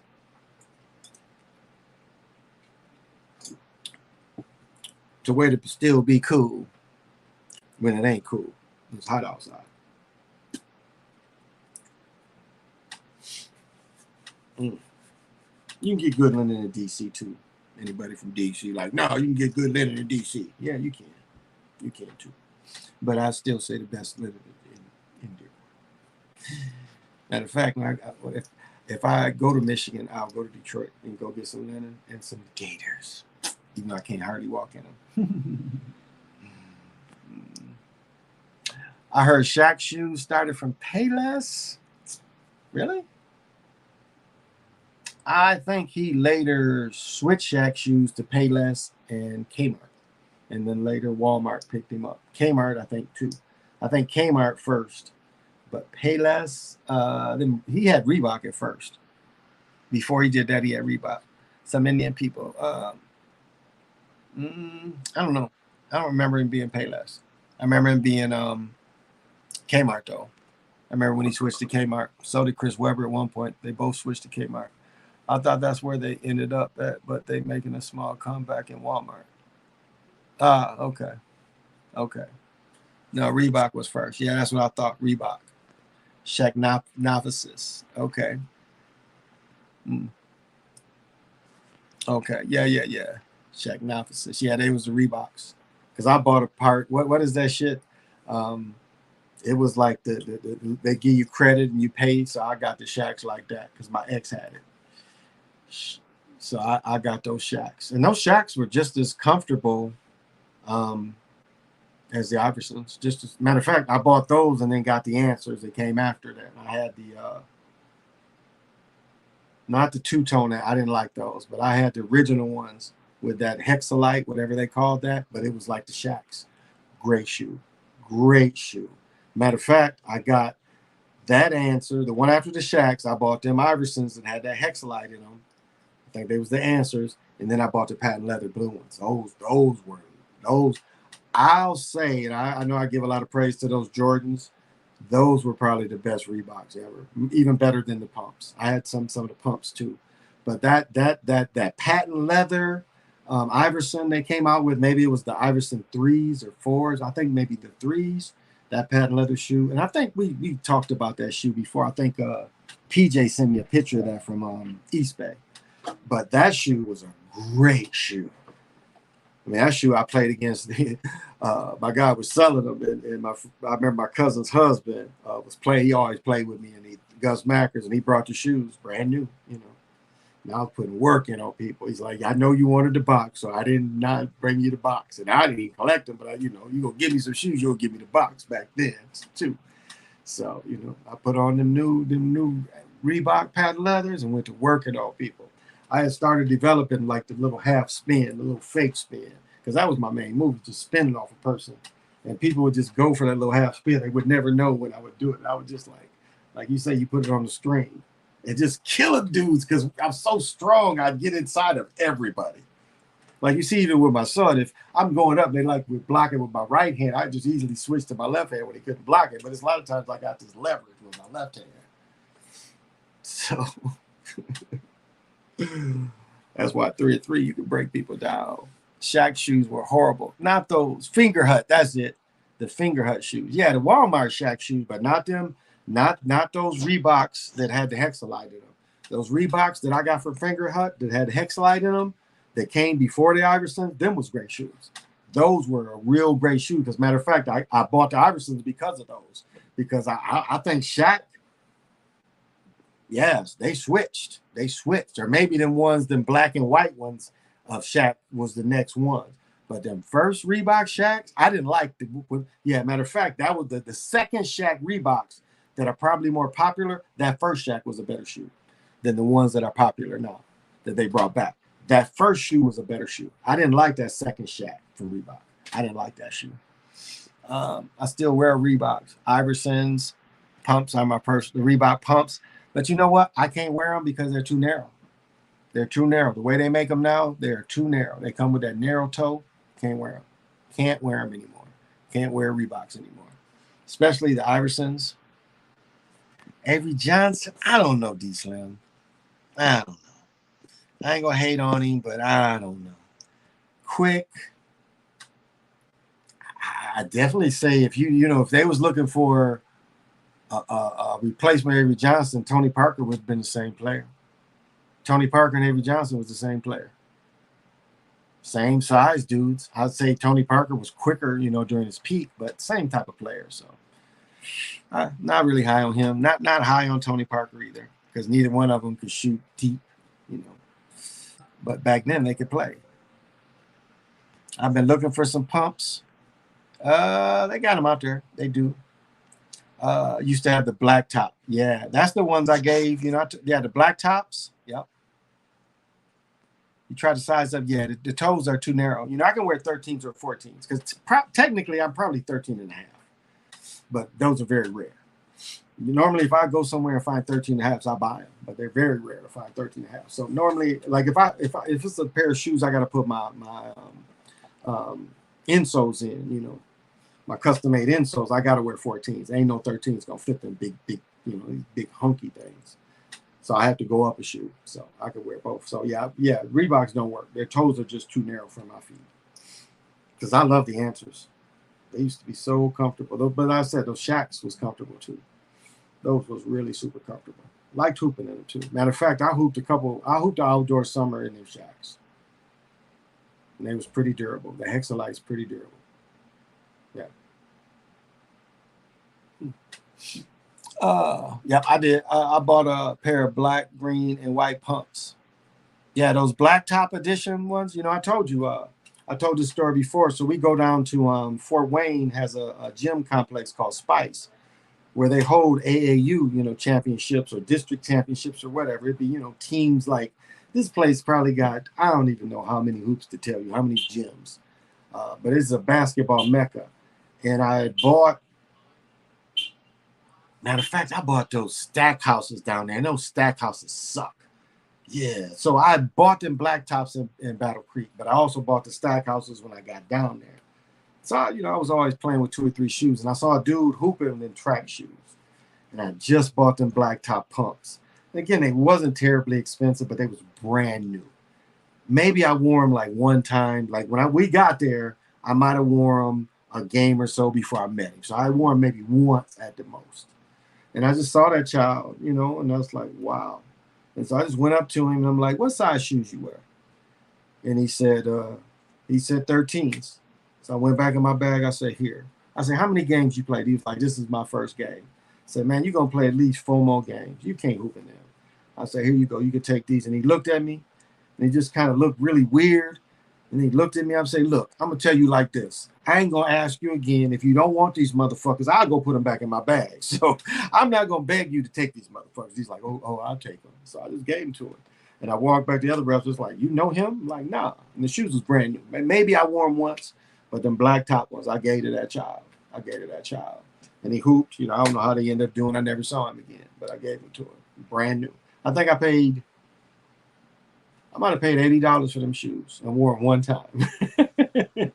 I'm sure I paid at least 80, maybe 75, but I think I paid 80. And I wore them one time. But I bought them especially to have, because we had to have black shoes. And I had the black top, the all black shoe. There was the pumps. And I think I wore them one time. I gave them to that boy. But, when I bought those Vince Carters, with that middle part was, I hated those shoes. The Vince Carters that had that middle part missing. They still use that concept now. They just kind of fill in that middle part. They put a little thicker piece down there. But them early Vince Carter type version, maybe even Stackhouse, I hated those shoes. Because that's what I bought down there in Fort Wayne. Fort Wayne's a cool city. Fort Wayne is a nice big city. Indianapolis is too. Indianapolis, I got family still down there. A lot of my stepfather's family is still down in Indianapolis. Indianapolis is a nice town too. A nice Midwest town. A lot of cool melanated folks. Fort Wayne though too. Pretty good vibes. A lot of people.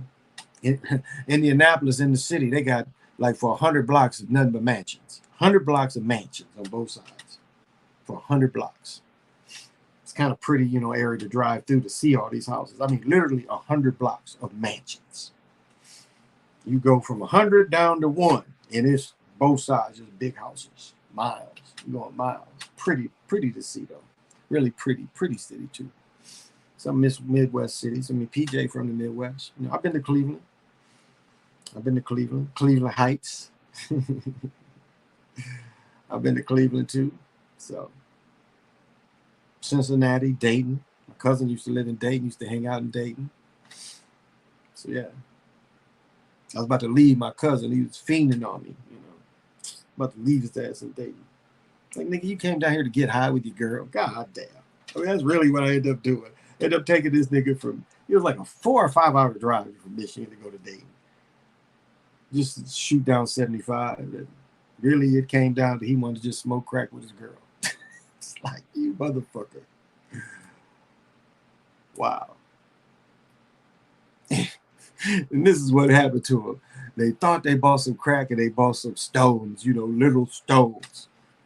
And was trying to borrow some money from me. They were so anxious to get high, they couldn't look to tell that it's real stones and not dope. Like, like came out the hotel because the hotel was like attached to like a bar and shit. At my date, we was about to go to the club. And, He's like, hey, blah, blah, blah, blah. You know, we didn't get what we thought. Dumb motherfucker, that's what you get. Ain't got nothing to do with me. He was shocked.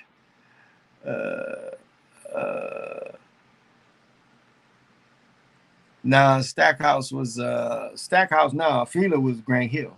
Stackhouse was Nike.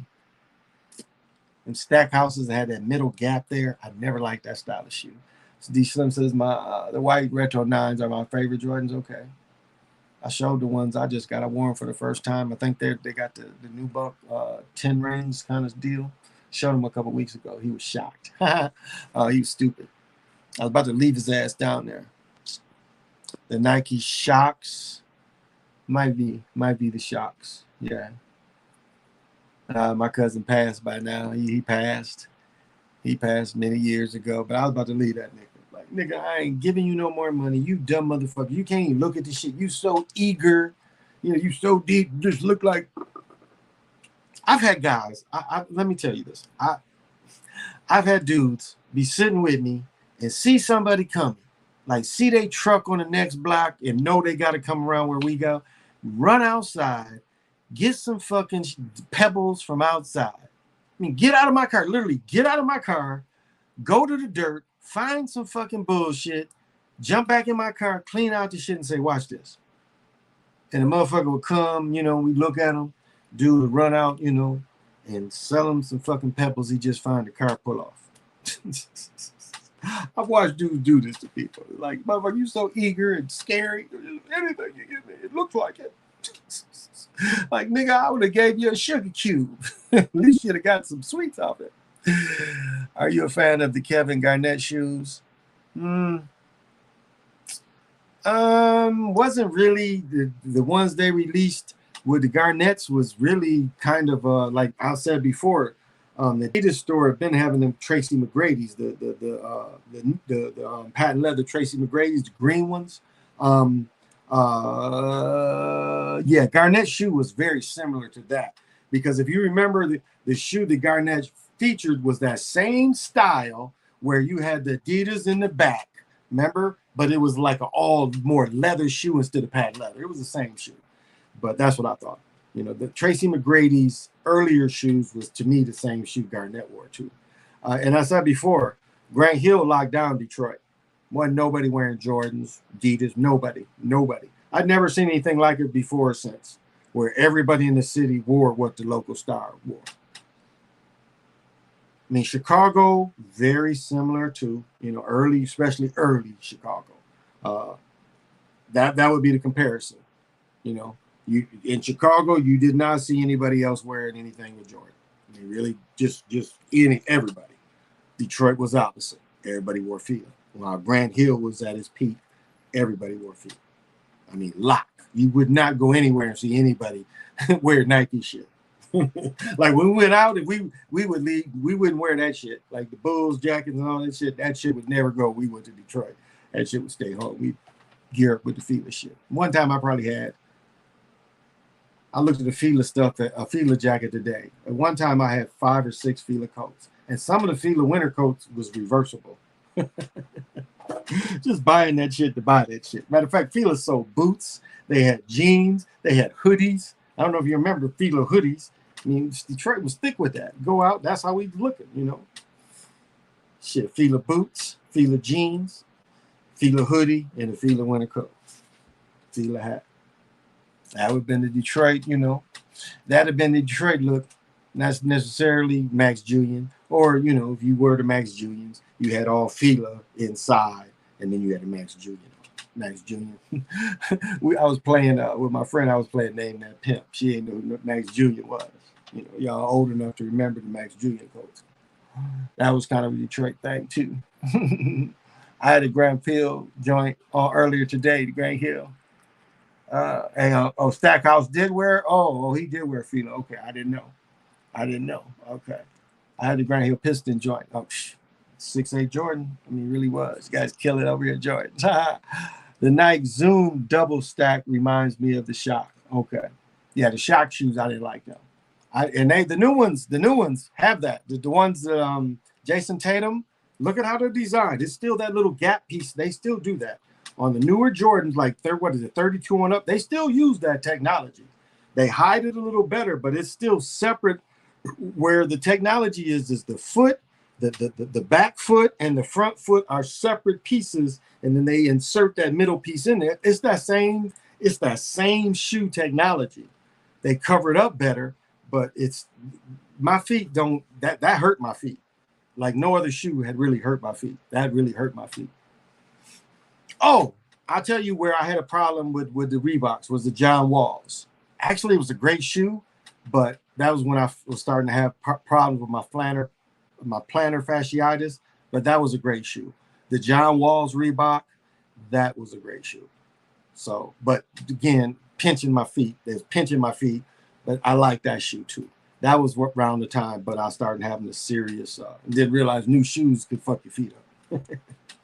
Because plantar fasciitis, the last thing you want to wear is new shoes. That's why I tweaked my foot last night, and I quit playing because I tweaked my foot. Because I could have probably kept playing another hour easy, but I was like, oh, I need to play with another pair of shoes. The shoes I'm wearing, they wear out. And it's like all my other shoes are new. So I wore, I tweaked my foot, and then here I am wearing these brand new shoes after I tweaked my foot, which is normally not good for plantar fasciitis. But those are good Reeboks too. I like those. Kobe shoes came a long way. But Kobe's always had the Air Zoom unit, so it's actually pretty comfortable. I think in my other video channel, I showed the other shoes. There was a copy Kobe shoe, because I remember when I was going to buy them, because there was a 14, so it's, I'm naturally about a 13 and a half. So didn't love them, but they looked like Kobe's. So I went to I saw a young dude, and I was like, man, what is these? And they was like, I don't know what he do. And he's like, yeah, don't mind Kobe's, but he said, you know what? Them is like the copy Nike Kobe's. And so there was the basically same shoe. The same technology in the shoe, but just called something else. I remember that. But I remember buying those because of that. My son probably still has them. They was kind of a comfortable type of shoe. I thought the Kobe that he busted out was at the All-Star game where he showed, that was a boxy ass shoe. Tried them on, didn't like them. Very boxy shoe. Somewhat on the bulky-ish side of the build. If y'all remember those boxy Kobe's that he highlighted, it was the All-Star game or the last game. I don't know, but he showed it like a brief commercial. He said, my next shoe was like in a box or a briefcase. Those were some boxy ass shoes. I think they reissuing them too. Those weren't comfortable though. I tried those. I was like, hell no, I ain't buying these.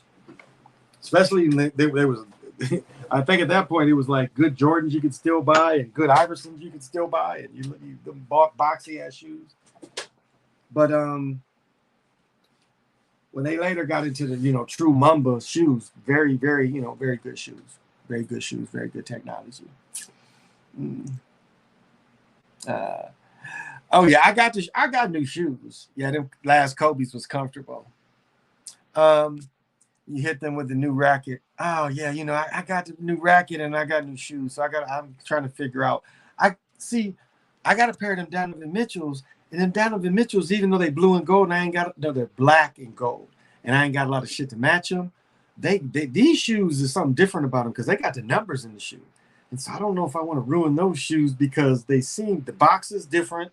The box has a different color, but they got his number inside. I'm like, do I really want to trash these? Because they're different than the rest. I've got, on the low tops, I've got 4 pair of Dom 3s. I've got 2 pair of Dom 2s. But I've got 4 pair of Dom 3s. And that pair is the only pair that has this number inside them. So I'm like, do I want to tear these up? But my red ones match everything. The one I got all red, they match everything. The ones I just wore today with, somebody said sigils, definitely with sigils all over them. I'm falling. Let me redirect myself. So I don't know. I almost bought another pair, but me going into the stores is like a junkie. I just like the shoes be like, I try to let go of them, and the next thing you know, like I'm holding the box, and next thing I know, the box won't come out of my hands, and I'm standing up there at the register, spending another, on some goddamn shoes. So I don't even like go. No, I didn't mind. I looked at a couple pairs and thought, maybe, because I am gonna have to I am gonna have a backup pair of shoes. I've like those shoes I played in a little last summer. They've my original DOMs have kind of hit it, so gonna have to do something. Probably buy another pair, but we'll see. We'll see. We'll see. Yeah, the Kobe's with that square toe. That's Kobe with that boxy square-like toe. That Kobe. Remember, I mean, the commercial is memorable because he had came out with his first shoe, and then there was the second version of his new, his second shoe, and there was a brief commercial where he had a box, and he just showed the silhouette of the shoe, and there was that shoe where, yeah, the boxier shoe. I did not like. I'll say this light shoe though, yeah, lighter than the Ewings. The Ewing Adidas, pretty heavy shoe. Y'all remember those? The Ewing Adidas when he was with the Knicks, very heavy shoe. BK was actually a lighter shoe that he once wore. Not a great shoe. I think I still got a picture of one of my boys wearing BKs in his baby picture because I had a pair. I bought him a pair. British Knights. Not really a great hoop shoe. I would say British Knights. People hooped in them, but I don't think they was made for that. I think they was more what you see the Jordans are today. More of just a walk around shoe than actually a hoop shoe. So, oh yeah, like a junkie. Oh yeah, it's like I go look at the shoe. The next thing I know, the box appears out of nowhere. I'm looking at the shoe, and then the next thing I know, it's like poof, there's the box. And even though there's a long line there, I next thing I know, I am in front of the line. And I'm like there on the spot, and it's like I'm looking at the shoe's looking at me, and I'm looking at the shoe's looking at me, and I'm looking at the shoe, and it's looking at me, and I'm imagining all the outfits and my gloriness of wearing that shoe. And next thing you know, they're giving me a giant bag to hold this giant box in, because normally a 13s come in a big ass giant box. So I'm going out of there triumphant. But I had my friend's shoes that satisfied me. You see how you satisfy yourself? I was holding her shoes. So you see, I still had that feeling. By holding her shoes, it satisfied me. Because mentally, I was thinking I had a new pair of shoes. I was going all the way to the car going, new shoes, new shoes, new shoes. And I saw something beautiful today. I saw an African Somalian couple, and they had a little girl, younger than my daughter, probably 8, maybe even old as 9. And father was fairly plain. The mother, again, was in the Muslim garb. And the little girl's hair was perfect. Her hair was perfect. I felt so proud for that family. Like, wow. Because the dad, some of the Somalian cats, it's like when I went to Saks Fifth Avenue. Now, all my African brothers out there, y'all be wearing some ugly shit. Y'all come to America, y'all look at some of these shit. Like they had a goddamn lion sparkling like a motherfucker. African brothers be wearing that shit around. That is the ugliest shit in the world. But these brothers be wearing that shit. Because I took my friend, was like, hey, why don't you buy me this one? I really love this one. She's kind of looking at me like, by the time she walked over, I'm hyper, so I'm looking at something else because she took too long to come look at it. I'm looking at something else by then. And then when she caught up, she's like, you really want that shirt back there? I'm like, what shirt? I forgot about it. She's like, that lion shirt. I'm like, hell no, I don't want that ugly ass shirt. I was just like, oh, I was wondering about you. But it'd be a lot of them brothers that wear that ugly shit. But I felt so good that the little girl, her hair was pristine. That's what it's about. That's what it's about. Your children, like I used to tell my children, even though maybe they wore some stuff that I got from one of the thrift stores, it was clean. One thing I liked about the Starberry shoes is I didn't care when my children tore them up. Same way with some of the knockoffs. As the knockoffs got worse, they was just a cheap little shoe that said Nike that you didn't care that they tore up. Instead of having to pay $70, $80, you could still get the cheap knock. Once they really clamped down, because the biggest push was Africans was making them Jordans. Africans were making pretty great Jordans in most cases. But Starberries. I don't care if I have to buy a pair of shoes in September and October. I didn't care because it was what, $10, $12. So in the same way, when I would buy the knockoffs, whenever they tore them up, you just couldn't find a new one, then buying better shoes. So of course, when they was in junior high and high school, they wore better stuff. uh, I remember, I want to say my son that lives with me was living with his mother, and my other son had to pick him up. And I remember I bought their shoes at Mall of America at the what is it called, the shoe factory or whatever it is. You got the Nikes that got the little just for basketball area, and then they got the rest of the Nike store. I forget what they call that little part, even though it's the same store. It's just a little part that just got Jordan, LeBrons, or whatever. And I remember buying the shoes. And I remember taking them to my other son, so they both got to see their shoes. And I remember leaving when the neighbor was like, "Damn, Dad, will you buy me a pair of shoes?" And that was the case where I bought my son a pair of KDs. And I noticed when I put them on, they were hard to put on. And he returned them for the LeBrons. We got him LeBrons. You'd probably have to ask him which one they were. But we returned them, the KDs in, and the Browns was damn near the same price. So he got the LeBrons. And I remember taking him to school, and, it's like, "Oh, I like your shoes." So, yeah, it's even pictures, when my daughter's a baby and the boys, the boys are all dressed well. So it's a pat on the back, for me. My sister didn't play that either. Children are always put together. Yeah. Barkley shoes overrated. I'll tell you what. Barkley was like when you got Bo shoes and you got the Griffeys, they was more cross trainer. Griffey's even a little bit turf shoe. I would say Griffey's more than Bo were turf shoes. So even if you played football, you could play football in Griffey's because they was a type of turf shoe. But when they came in with, matter of fact, my Richie braces is in them Barkleys.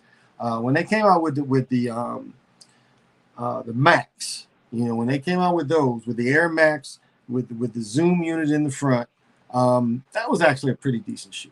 I thought that was a pretty decent shoe.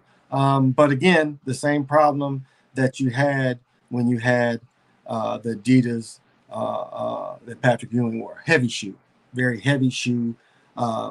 Even though it's great quality in all that leather, it makes a very heavy shoe mixed with the Air, the Max unit, very heavy shoe. So it just depends on what you like. Yeah, I had to bring them in. I think they're in my garage. And Richie braces. I played so much pickleball in Richie braces, I broke them both, but they helped my legs recover. And let me tell you the story about this Richie braces. So I wore a brace to really, to give you an idea of, it took me a year to walk. After I tore my Achilles and then I had the surgery, remove the blood clot out of my calf, it took me a year to walk. I mean, really where I could just go out and walk. And so my doctor and I came up with a thing that he thought might work. And really what I had was a brace, and the brace fit under my foot. And I would, you see old people and the rest of it wrapped like the top of my foot. But the brace really stopped anything from happening to my Achilles, so I was able to get a lot of walking in where my Achilles wasn't, my leg just wasn't fatigued. So it was successful. The road to my recovery, it was really successful. So we going to get the Richie braces. My doctor writes the order. And, I know I probably said this story the other day, but I'm arguing with this dude. No, maybe I didn't. I'm arguing with this dude. And I'm high in the motherfucker. I go in there high in the motherfucker. Here I am arguing with this dude, telling the story. And we argued for about 45 minutes. He said, that just doesn't make sense. He said, it's not going to. I'm like, yes, it stopped me from stepping. He's like, well, just there's Richie braces.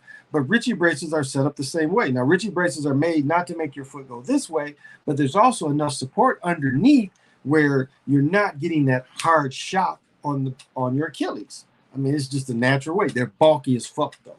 Bulky as fuck. Again, I got to wear 14s to put them in. But I remember arguing with this dude. Finally, the person that ran out front, that ran the insurance and everything, he came out there and she stopped him. She said, look, his insurance will buy that. Will pay for it. because I had just got my orthotics, so they paid for it too. But he's like, they will pay for that.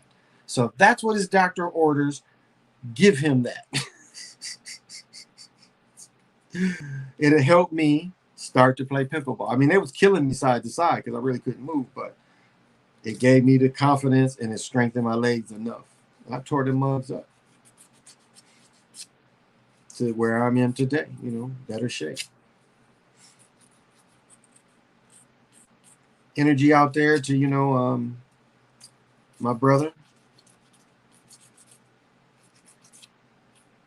He needs a little extra energy sent to him. So if each of you got a little minute to for the author of Thought, Merlin and the Serpent, my brother, just send that energy to him.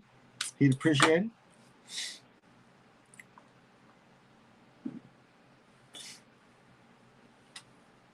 it. It's just fun talking about things in common, you know, reading the crowd, what people like. Yeah, the Barclays with the airbags was heavy but hard. Yeah. That's I'll bring him in one day. Like I know Silva had mentioned that he thought that LeBron's didn't stay, you know, had poor quality. I've never had a pair of LeBron's fail. Matter of fact, my son is playing in Soldiers with the 3 Velcro straps. My son is playing in them, and those shoes got to be 3-4 years old. I mean, they're pretty good condition for him to hoop in them. Still could hoop in them indoors and, you know, grip good. But they've never the low cut ones I've had. I haven't had a pair of LeBrons that failed. I've had LeBrons, man. Ooh, some of them shoes 6-7 years old. Yeah, never really had a problem with them. So I know Silva said he did, but I've never had a problem with LeBrons. But it's funny, the LeBrons I turned down is still $168, $69. Matter of fact, the Shields, they were still 200 and something. Shield had different colors, but the outlet had the same shoe, but it had that gap in the middle. That LeBron, what they did a little different. They had the individual toe pads or foot pads, but they got that big gap in the middle, like I'm talking about. That shock, what they called it, I think you said, that it still had that gap in the middle.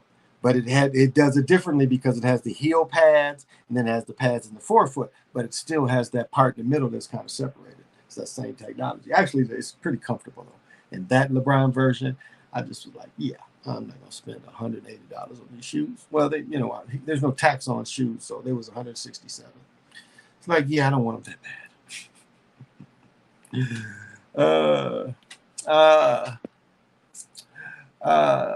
LeBron shoes are comfortable and well put together. I always thought so. Yeah, you can play in them all day. You can play them on all surfaces. You know, and that's not, you know, I ain't no great fan, but I've never had a bad pair of LeBrons, and I got a brand new pair. I've showed them, you know, on the shows. I got I mean, they ain't seasonal new, but he's playing in that pair that's 3 or 4 years old. The other ones are pretty much, you know, they're older shoes that just take up too much room and put in the closets, you know, my storage. I ain't throwing them away, you know, but it's like they're little like work shoes now. You know, if I could go do something grubby, I got those, and they're still good shape. Matter of fact, the one pair, I could functionally still do stuff in them because they fit my insoles. They're 14s. And I put the insoles if I had to do something, but I can't play pickleball with the insoles for some reason. They're too much. My feet have healed enough because I've tried. Matter of fact, in those LeBrons, I've tried to play pickleball in them, and it's too much. Certain point, once you heal, you don't need all the extra help. And so it's certain things, the insoles are great. Certain other things, not so great. So, yeah. I've passed some LeBron shoes down like 3 people. Wow. So I don't know. Maybe you got a bad pair. I don't know. Just depend. Like my son, like I told you, that first day of school, I bought him LeBrons. He destroyed them shoes. You know, once the shoes is like 8-9 months old, he jumped in some mud and the motherfuckers. They might still be in my garage. I was buying all them Jordans until it dawned on me that they're not going to retro a certain pair. That's true. Like my new pair of Jordans is retro pair. Combination of 3 rings and another pair, you know, in nubuck. So matter of fact, the Jordans I saw when I was there the other day, I was just out there a couple of days ago. They sold out the one pair of Jordans I had considered buying. Yeah, they didn't have them. There was a copy of the 2s or 3s with the elephant print. There was a copy of that, whatever retro they call those. But yeah, they didn't call. They was Jordans, but they was called something else too. But they were basically Jordan 3s, I think, and I passed on them. And then they had a pair in the back. I almost bought again. Spending so much for these damn shoes. I bought a shirt from Adidas. That's what I bought. I bought a $15 shirt. That's all I bought all day. But ask me how much I spent yesterday. That's a different story. I spent a lot more yesterday.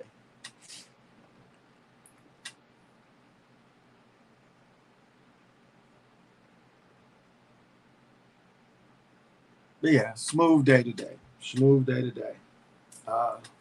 We're going swimming tomorrow. Early. Going swimming.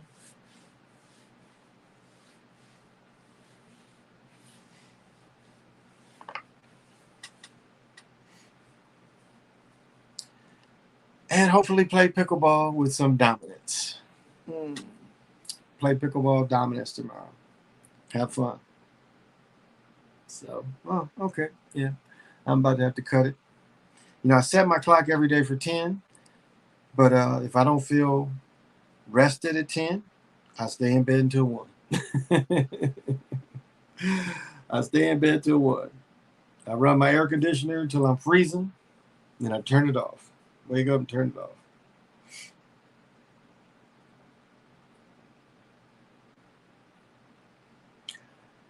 I'll say this though, and I guess just give a little talk of from a spiritual nature. Yeah, there's some deep steps you can take to really push this reality.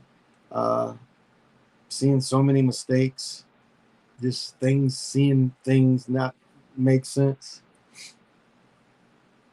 I mean, no sense at all. It's like, how can this thing be making all these mistakes? It's just interesting. The fear factor that's going all around the country.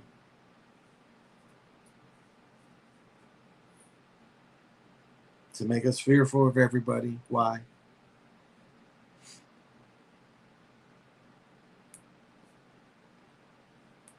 As I started talking about the guns ain't never been about the safety. It ain't never been about that. It's never been about the safety. It's an agenda to weaken the people. That's nothing more, nothing less. I ain't no police lover, and I am ex-police, and I ain't no police lover, but I am for guns.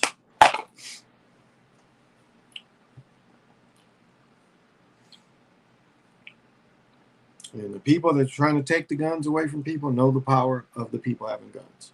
And the people have the right to have the guns. They've tried to hint and saying you don't have the right, you have the right. And the guns are for one factor only. I mean, this is the only time in the history of the whole nation where they putting fences around the Capitol. Now, if you believe what Dr. Valentine said, it's not called United States of America Corporation anymore, that it's called the White House Corporation now. I haven't found any information yet to substantiate that, but they putting fences around all that. And this is just to tell you how superficial everything is. Okay, you can put fences around all them buildings, but you can't put people out in front of the Supreme Court Justice's house. Like, ain't nobody watch them, or never. Like, ain't no security on them. And people just stand out there. Hell no, we won't go. It's not believable. It's not believable.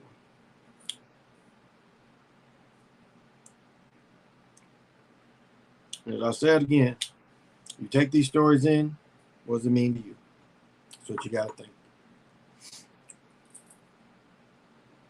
And more than, trying to put out a parroting spell, I want people to really think about that. You ain't even got to say it. Just think about that instead of even saying it. I ain't trying to put a parroting spell. I want people to really think about that. And as good work as Brother Zach does, it's exhausting work. It's exhausting. And I guess, like somebody said, if it's your hustle, that you report on everything, but fuck, everything ain't worth talking about. You know, if you ever been in small towns and small towns had local channels and the channel would run out of shit to do and talk about, and they would go to, interview some farmer just to fill in the time. That's what it kind of feels like sometimes, the fakeness.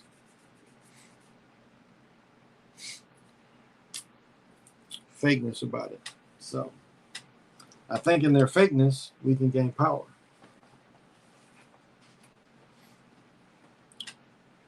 And I think, I'm right on point. We start saying these names, of whose realms this is, and quit saying the fake names. I'm glad even quantum science started, even saying it. You got to know that name. I know I say Marduk, but Yabatha. You got to understand this is the realm we more than likely live under. And it appears like, and it's not that I believe this, but it appears like Yabatha is the one that works with the mind. And quantum science brings up a point about the patience that this thing had to have. The patience it had to have, knowing it had all the technologies of cell phones and shit in the 20s.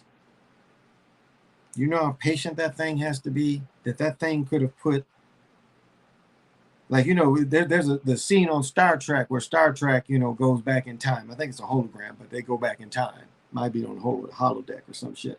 Maybe that, but no, it was the old Star Trek people. They go back to the 20s, and here they got these phasers and all this communication shit.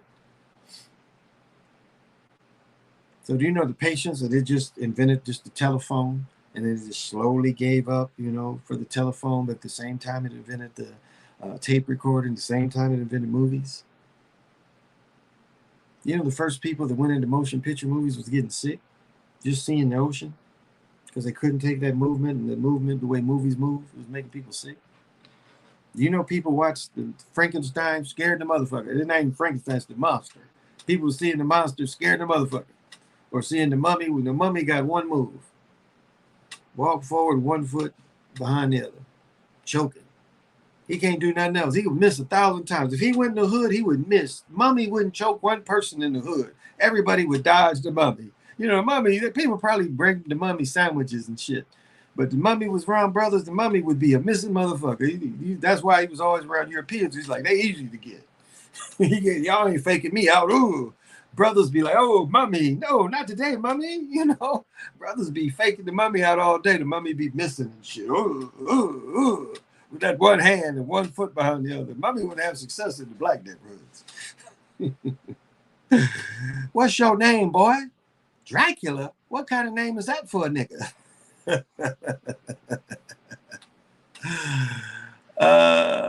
LeBron is always redesigning his shoes. Oh yeah, like the ones I got have that boot that Jalen and them was wearing when Jalen was at Michigan. Yeah, Frankenstein and the Mummy. I get the ghost on. Yeah, so he wouldn't be able to attack people in the hood, but people were scared of this shit. When the Wolfman was running and chasing somebody, shit, these people was horrified. And even in the 70s, I told the story where I watched my parents' friend, that motherfucker. He got out the car and I swear his face turned like this brother was, medium dark skinned brother. And I swear when he got out the car, his face was white the motherfucker. This motherfucker was horrified by the exorcism shit. He got out the car. I remember the look on his face. We were still outside playing for some reason. It was late, but we was around the house playing, but we was outside. I remember Melvin got out the car and Melvin was and Melvin always carried this little 22 pistol. If you didn't know about guns, you would think it wasn't real. It was a little 22 pistol, like an 8 or 9 shots of shit. He always had that little pistol. And I remember he got out the car holding the pistol, and I kind of like, damn. He was that scared I remember he was holding that little 22 coming out the car. He was that scared. And I looked at it because I'd seen his little gun before because he always had it. But I remember he was holding the gun when he came out. That bitch was chasing him home. He couldn't keep that spinning head away from me. Like, shit. I think this bitch is in the truck trying to get me. The only person that I ever thought had a chance was that goddamn that chick from the ring. That would be a hard chick. Man, just imagine if you had sex with the ring chick. Ooh, she'd be hard to ditch after that. Shoot, because she's supposed to call you and everything. If you accept the call, you can't duck and dodge her and shit. I don't know, brothers have too much luck because she could pop on the other side of you, like that Umbrella Academy can do. The Ring chick was like that. You like think you clear with your other girl, and here she done popped up. But then again, sisters in the hood might be able to put some work on the Ring chick, Sister be like, take her weave off and get her going on the start giving the Ring chick some jabs. Sisters might be ready for that. What's your thing? They might not be spooked. I'll be spooked, You be thinking, you protected from the Ring chick, no electronics in the room and shit. You sitting there chilling. You just about to hit it, and then there she is. She pops up and shit. You on your girl, and there she pops up on top of she's on top of the headboard, balancing shit, looking down. Like, ah, damn. It'd be hard to get rid of her, boy.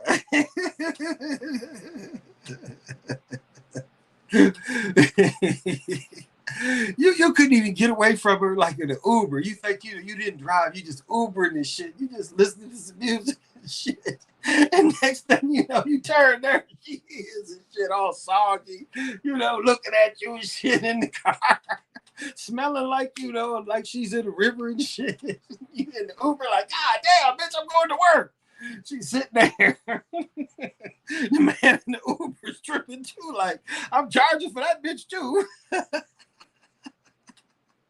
Like, where did this bitch come from? Oh. That'd be funny for a pro football player, get his touchdown and shit. This bitch pops up on the camera, shit. He doing his touchdown dance, and there's the Ring bitch. You didn't call me back. Catch her on TV and shit. And then everybody be hexed and shit, couldn't get away. The Ring chick be on regular TV. That'd be everybody's ass that watch that game and shit. Watch the Ring chick in the game because her boyfriend got a touchdown. Everybody's diseased with the Ring chick. So she'd be terrifying some motherfuckers. I think I could whoop her ass, but she would be so quick to pop up around me. It's like, God damn, I put some shit on her, but man, her pop-up game she's got a good pop-up game. Her pop-up game is a motherfucker. I give her a 3 piece of the biscuit. Remember on Scream That You Scream with the approach my wall tag.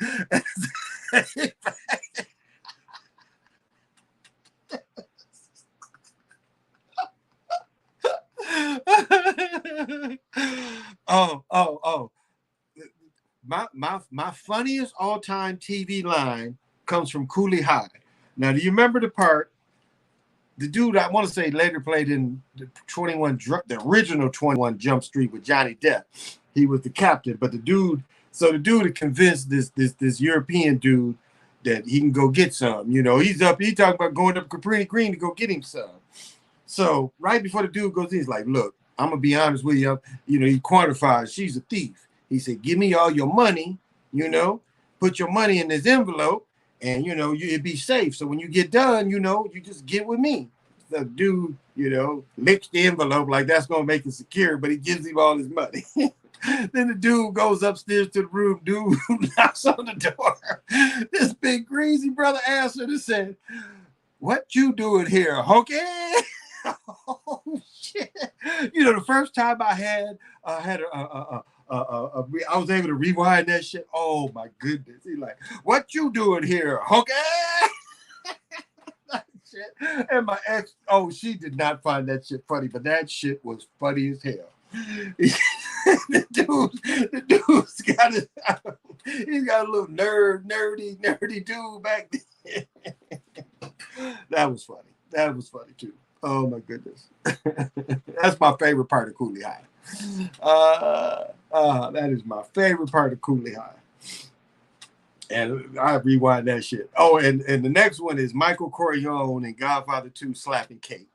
When he keeps the cigarette in his hand while he slaps with the other. On my other channel, I made a video. I think maybe this channel early, I made a video. That shit is just so funny how he holds. Like, why did he have the cigarette? Why couldn't he just slap her without the cigarette? But he's got to hold the cigarette while he slaps her. And she deserved to slap. I mean, like she talked about his mama, you know, like I don't know how Michael put up with it as long as he did. She was talking about everybody. But then she talked about his mom, and Michael was like, "Oh, that's it. He hit it squared. Wow." He drew that back from Louisiana. Now, don't anyone out there say you're for women violence. No, it's a movie. I'm commenting on a movie that no one got hurt. It was a stunt punch. You know, she was able to pull back. Okay, but the movie was funny. Him with the cigarette and the way he slapped her. Yeah. I was trying to warn her, you know, because sometimes you can go in the movies and you can talk to the movie, to the screen, and you know, you try to give advice to tell her, you know, stop right there. That's good enough. She had to say the next thing, and she didn't get the children. Put her out. She was like, "We're leaving, Michael." Like, where you going, baby? Yeah, we leaving about an hour. No. We're leaving. Me and the children. He said, don't you know me by now? With all my power, that's an impossibility. He said, bitch, what you're trying to do is impossible. It can't be done. You will never take my children away. And he was right. He said, don't you know with all my powers, that's an impossibility. That's some shit to tell a woman. You know, that's impossible, baby.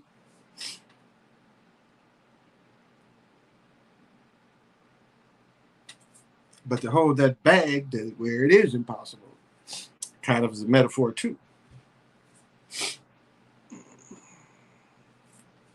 But I don't know, just funny scenes. But like it's other movies like with Blackula where it's always they go after the pimps. Robert Thompson that makes fun of that in I'm Gonna Get You Sucker a little bit. But it's like the pimps would always be victims, you know, like whatever crazy third like didn't the Leprechaun even go after pimps in one part? It's like the pimps would always be victims and the pimps would be the weakest, you know. And whatever the monster was would fuck up the pimps first. You know, the pimp like this is how dirty they would do it. The pimp would be real mean with his women and shit, you know, smacking on the women. And then the monster would come around and the pimp is a little bitch and shit. That's how they would show it. You know, the pimp is strong one moment, but he's faced with the monster, he's a bitch. Like, why would he change? He wouldn't change, you know, shit. Just because you might get your ass whooped or ate, whatever the fuck happened to the pimp, don't mean the pimp gotta go down, you know, easy. Like, yeah, monster, you may get me, but it ain't gonna be easy. Let me cut your head off. Well, that wasn't too hard. But that's how they used to do brothers. That's why Robert Thompson did that, you know, the scary Negro. I know people, you know, the looking at the Three Stooges, you know, it's always the scary Negro, but some of the shit is really funny, really well. The one I talked about where Curly is, you know, dipped in concrete and can't move and look like a statue, you know, that's great. That's a great collaboration. And I know a lot of people look at it and go back and say, well, he's kind of coony. But there's a way of doing comedy too. And I think in that regard, and that where he run through all them doors, it's just a perfectly shot thing of just comedic timing. You know, that's all. The scary Negro. Well, I'm black, y'all, and I'm black, y'all, and I'm black, y'all.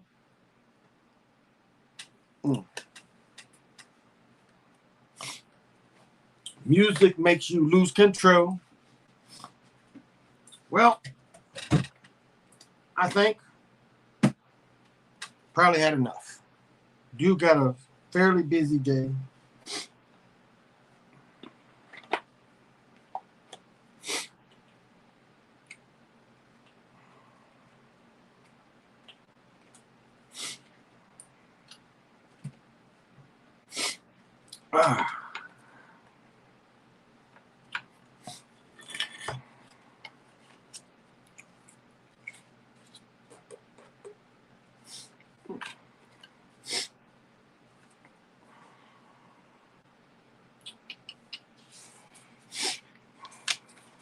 do a little different.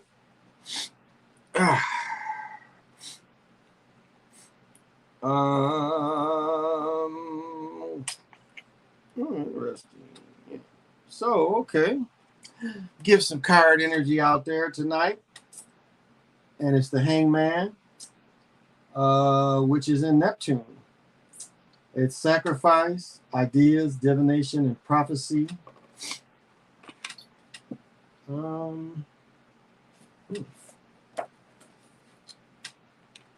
think I can even go a little deeper.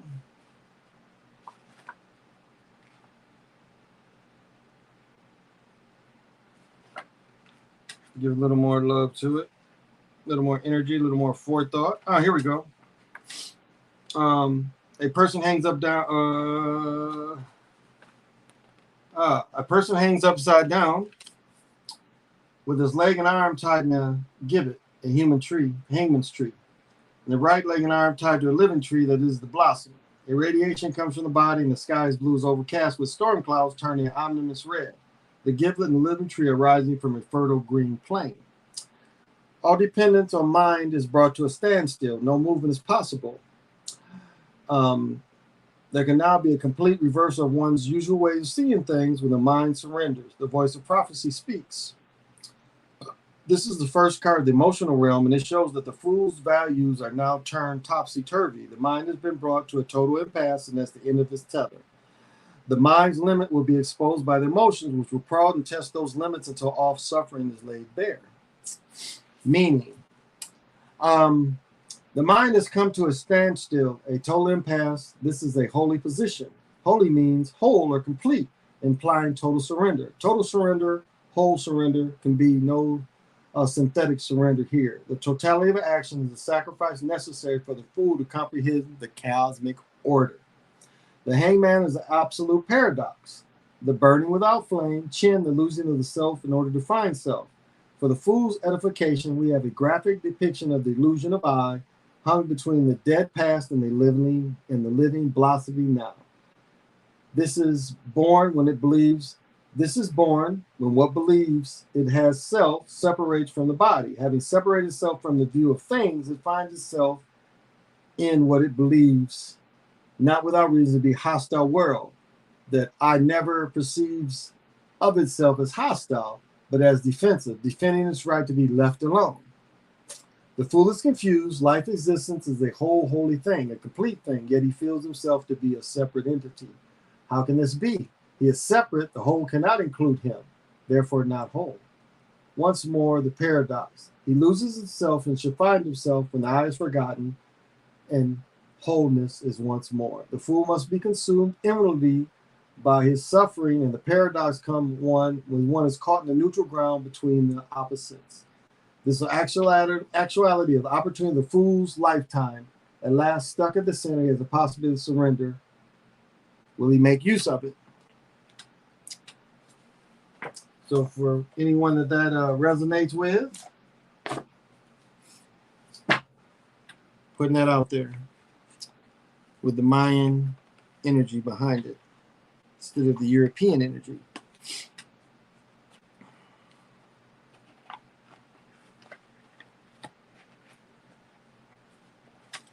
So you know how I conclude. In conclusion, I ask everybody to rest well. We all wish Brother PJ the safest trip home. We wish those of you who are working that you make it safely home and get the proper rest you need. And for those of you that are going to do about what I do, about to go relax in a nice, as I call it, my creation ball field, because the ball field is part of creation. And I'm the only one to give you that. Ball field is also part of the universe. Just as you're also free to run in grass as you're a little baby, and just that freedom, and that freedom turns into you being an older person. And, movies try to show that, as you're older and they be able to run. Well, this is all done in the, in the environment of the creation ball field. Well, what you're meant to do. It's not that you're running from anything. You just have enough energy to be strong enough. Your running is youthful. So may you rest well. May it's fairly easy if you feel things are attacking you. It's fairly easy to find protection by that, by just simply activating the things around you. You put the things around you because they're you. They're part of you. So you put them around you. Activate them. Make them wake up. And love just is. Love is supreme. It has no opposite. It just is. Samora. It all starts with a gentle sadness. They came from their original homeland. They knew that they had exact numbers of years and days before they would disappear off the earth as a culture and a lifestyle, which is called civilization building. The civilization would build to a gentle love. They lived in the Creator's day and knew how to separate cycles and the great serpent. And as I say very often, as the Mayans would, as they met their fellows, they said, I am another yourself. So that's how you look at everyone, as it's you. Oh my goodness, and the energies have just been so great with my crystals. He gave me was it last night or the night before? Oh my goodness, he gave me the most beautiful red fire. Or orange, actually it was orange fire. Never really seen orange like that in the ethers. Just small amounts, but never like that. So he gave it to me last night. And so I give you the transformation, I give you the transformation energy of the jaguar with the same senses of having the cat. So the transformation, because we all have the ability to be different things. We're not static beings. Give you the wisdom of wearing the ball player leader. Hate using all these Roman emphases, but the ball player leader with the face mask.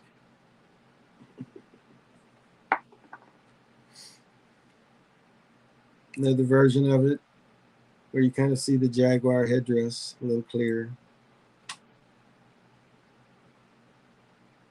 But the leader.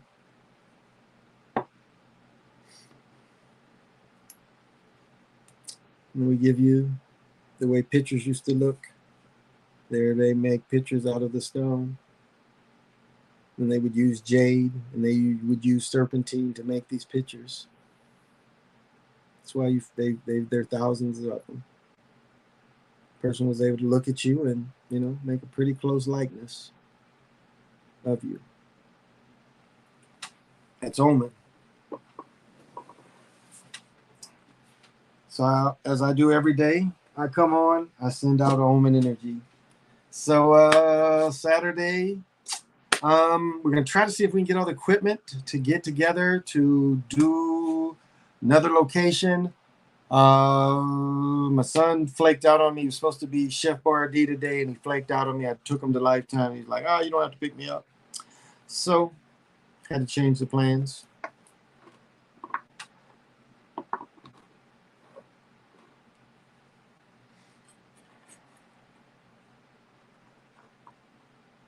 So that's the plans tomorrow. So I should be on this time tomorrow. Let you know. What did I miss? Till next time. Safe travels, PJ. Pushing energy to thought. Well, thank you, Valerie. That is nice of you. But yeah, PJ, brother, hit me up when you reach, when you reach home. Let me know y'all made it. And y'all will. Travel safely for sure. And so this has been the Chocolate Mountain Show.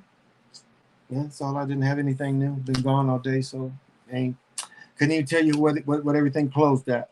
Missed everything. Left so well. Got up so late, and getting ready and then moving through. So, till we meet again. Say less.